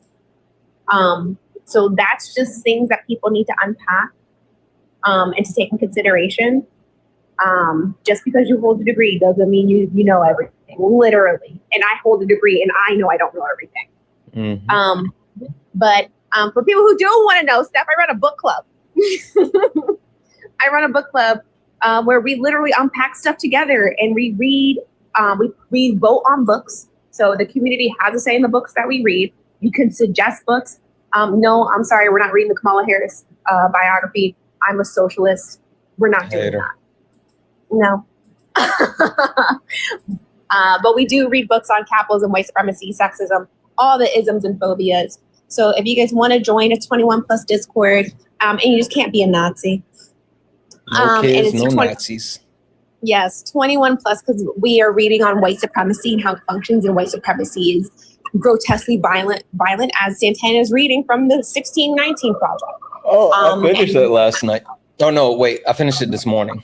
Yeah. I'm gonna read it again. But I had to take a step back because I feel like I missed some stuff. And so I started Poor Economics, and then after I finish that, I'm gonna go through it again. And if you guys want like a really good book recommendation to follow the 1619 Project, if you want to learn more about how Black women specifically were treated during chattel slavery, right? Read Bell Hooks' Ain't I a Woman? The way you've talked about that in like parallel with the 1619 Project, that scares me. I feel like I need like a few books in between those before I do. I feel like it would be a lot back to back. I mean, it is a lot back to back because it's going to keep talking about the violence Black women specifically face at the hands of racism and sexism. Yeah. So like she's saying, oh, I'm surprised white women didn't stand in solidarity. White women were mad at Black women because Black women were being assaulted. Not their fault, right? And instead of faulting their husbands who were doing the fault, they were faulting Black women instead of coming to terms with whiteness, right? I'm sorry. Go ahead. Go ahead. I apologize. You got it. And so like those things are important to learn, and you learn about that in Anti-Woman by Bell Hooks. It's very lot of trigger warnings. Ooh, what did I say? No. People were saying, what's the name of the book again? And so I was just going to repeat it, but you said it. Oh yeah, Anti-Woman by Bell Hooks. Really good book. Lots of trigger warnings though, because it just, again, this is why the discourse 21 plus, so much violence is in that book. But yeah, 21 plus Discord. There is an application process to enter because again, no Nazis, that's how we vet. Be prepared because my mods yell at me too, just as much as Santana's mods yell at him. My mods yell at me. Just bullies, all of them, just bullies. Nah, but sometimes I need to be yelled at, so it's okay. I let them yell at me. I'm like, okay, my bad. I apologize. Not me. I'm a victim. I refuse. So my mods will yell at me. Please be prepared to send a screenshot of your profile because we do check your profiles to make sure you're not a Nazi. Because we have had Nazis try to get in.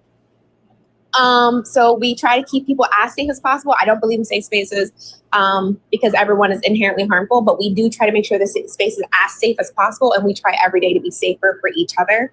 And so, yes, and soon, I want us to start watching documentaries because I think documentaries are also a very valid form of education as well. So check out. Have you been able to see the 1619 Project documentary on Hulu? Not yet. I know it's there. There's also a kid's version of the book. Really? Okay. Mm-hmm. I was just wondering how the two compare and if it was worth watching. That's the reason I was questioning that. I read the book enough. I don't want to watch it in like visual form. That's a good point. Yeah, like I don't. Yeah, no, thank you. But there are really good things like Peach recommended, like Bad Faith in terms of like evangelical Christianity and abortion bans. Like I think that's really important. So I want to start watching things like that. But yeah, sorry, I digress. I talk too much and Santana has to go. But I love y'all. Appreciate you. Well, I appreciate you. Thank you for having me up. And yeah, check out book club. I'll see y'all later. All right. Thank you, Ari. That was in chat for Ari. Yeah, 1619 Project and Bell Hooks, Ain't I a Woman? Ain't I a Woman? Bell Hooks is dope. Like to be fair, the only book of Bell Hooks I've read so far is Teaching Community, which I would say it's a solid recommendation, meaning Solid recommended the book, but Solid actually recommended the book from a friend. So I don't even know if Solid read that book. We're not going to give Solid credit for that one. I don't think Solid even read that book. Solid said that he got that as a recommendation for Solid catching L's all night. As a matter of fact, when he's live tomorrow, whenever he's live, spam peaches and L's in his chat. A bunch of peaches, a bunch of L's. We want booties all over his screen for him taking the L tonight. So there's that. I already text him. I text Solid like 3 or 4 times. Don't worry, Petty won't block you. I'm a super mod, and I will unblock you. If Petty blocks you, I will unblock you from Solid space because I am a super mod in Solid and Ari's and Jeff space. So I got you all. Don't worry about it. They made a deal, and we're good. We're all good. Peaches and L's everywhere.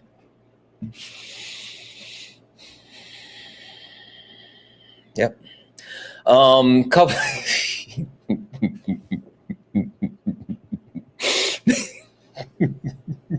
Okay. Stop. A couple of quick thank yous. Okay. Couple of quick thank yous. Debbie's in the chat for Susan for the $25 donation. Susan said, thank you, Susan. That is absolutely awesome. You're amazing. Thank you. Debbie's in the chat for Lexi for the $5 donation. Lexi said, I wish Lexi, stop. Seriously, thank you for the 5. Black people labor isn't free. Thank you for all that you do. I'm just deconstructing just a deconstructing white woman, and these conversations are so impactful and more powerful than you may ever know. You desire my entire bank account at this point. Love you. I do not deserve your entire bank account, but I just appreciate you being a part of a community that's trying to listen, learn, and grow. Like, that's the most important thing. And Debbie's in the chat for Corey. Speaking of mods that bully me, Corey, you could have just sent a message. Whatever, dude. Corey sent a $4 donation. Said one more thing. The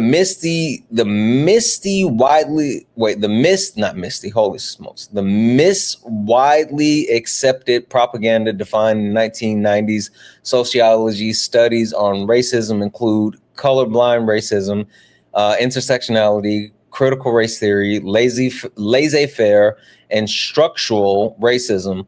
I'll never understand people lying so publicly. Yeah, why do people lie about their degrees? They got a degree in biology, and then they were a pharmacist, and they got 9-foot ceilings. I just don't understand why people are out here lying about all their degrees. I will never, ever get it. Anyway, Dub's in chat for Corey. Thank you so much for that. Dub's in the chat for Joseph with the $10 donation saying,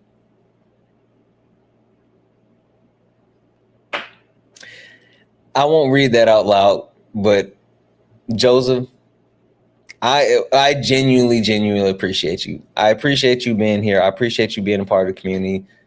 I see the work that you're putting in, and I am proud of you. W's in chat for Joseph. Seriously.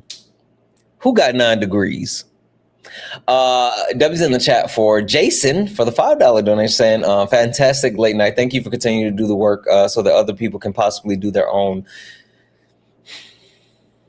W's in the chat for Jason.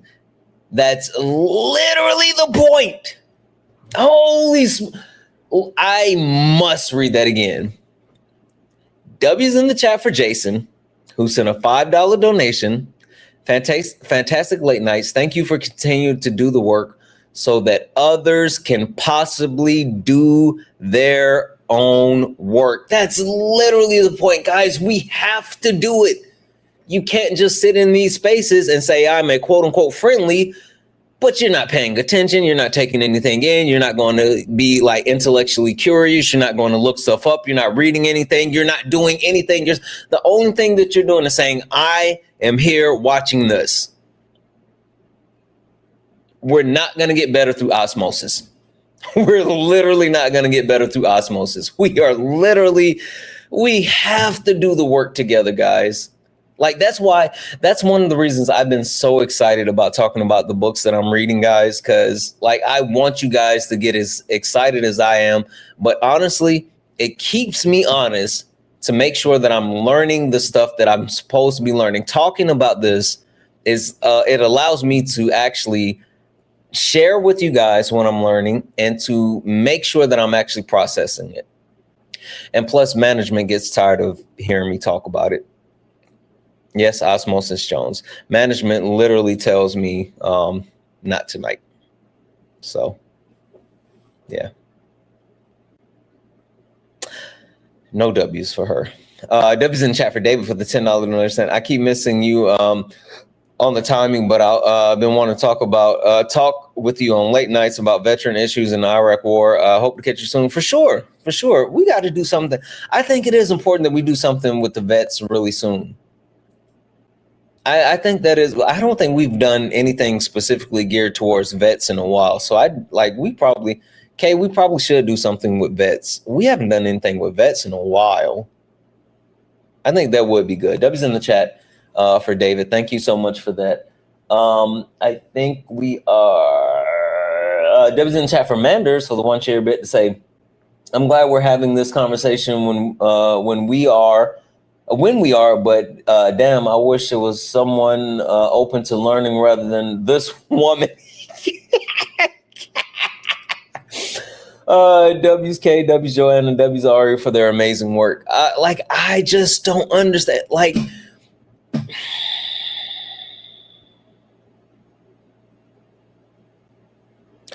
I'm gonna keep it funky.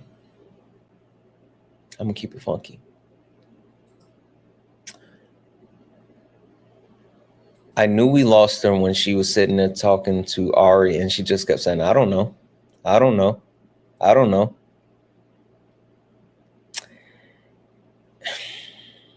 And it wasn't an I don't know in the sense of like, oh, I just don't know the answer. It's one of the I don't knows that I've done when like I'm in an argument and I don't want to answer questions anymore. And I'm just like, whatever. And I just start going, I don't know. That's why therapy is important.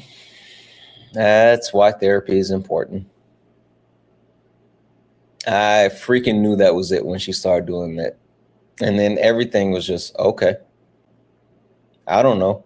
Okay.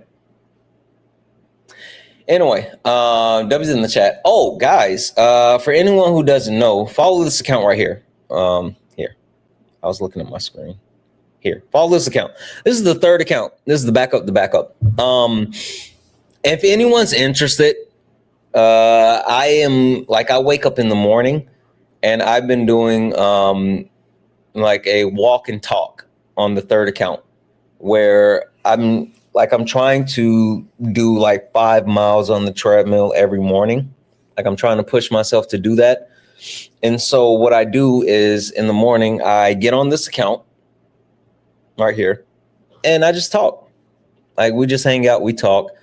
And I get you guys to help me get through my workout in the morning. And then, you know, I answer questions. We talk about anything. Sometimes I go on rants. You guys know that I like to pontificate. So, yeah. What time? So I get up at 4 a.m. So it's probably going to be around like 5 a.m. Pacific, which is like 8 a.m. Eastern. So 8 a.m. Eastern, 5 a.m. Pacific. Like, it's not a big deal. It's just, me on a treadmill, walking and talking. So also,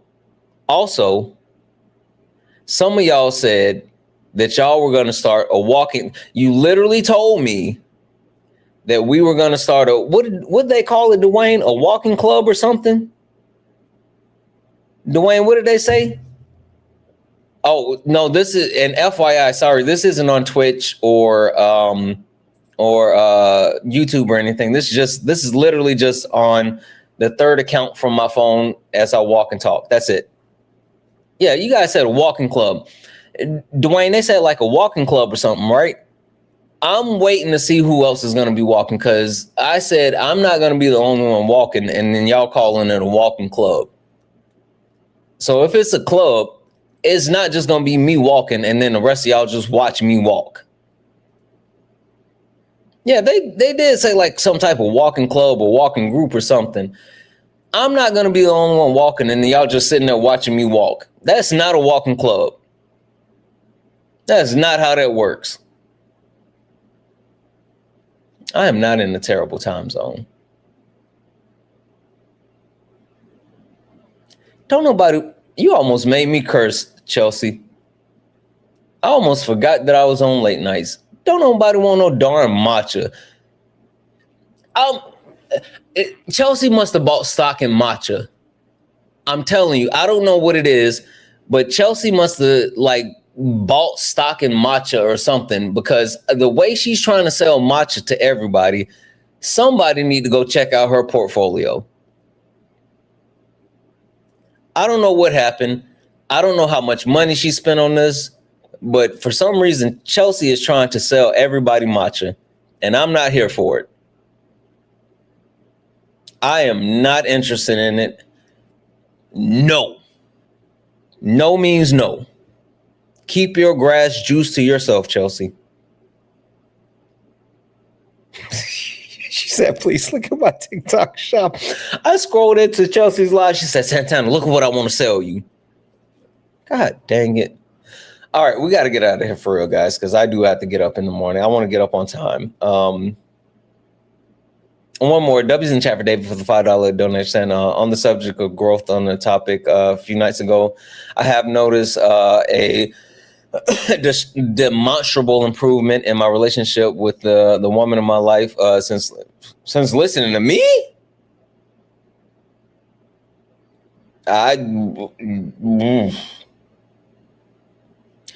You can check with management. I got a lot of work to do. I appreciate it. I don't think that credit goes to me at all. W's you. I don't.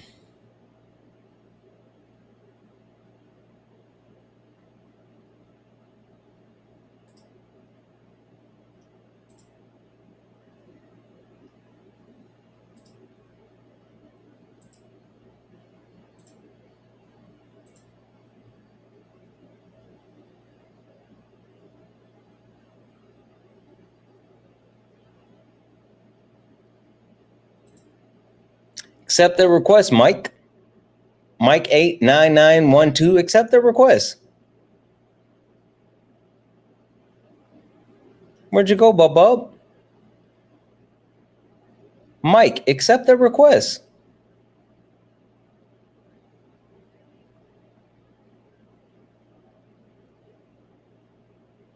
Mike. Come out to play.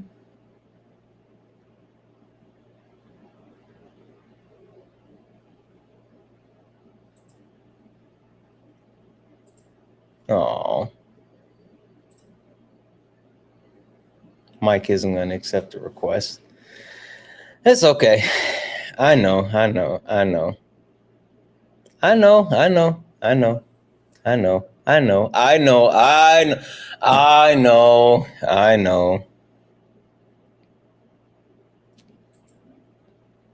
Dang it, Mike, you disappointed me. Mike 89912, you disappointed me.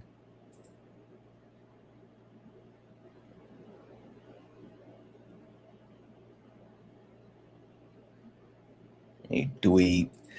All right, guys, we're gonna get out of here. W's in the chat. Wait, did I finish that sentence? Oh yeah, no. W's in the chat for you, David. Thank you so much for that. Yeah, Mike is a dweeb.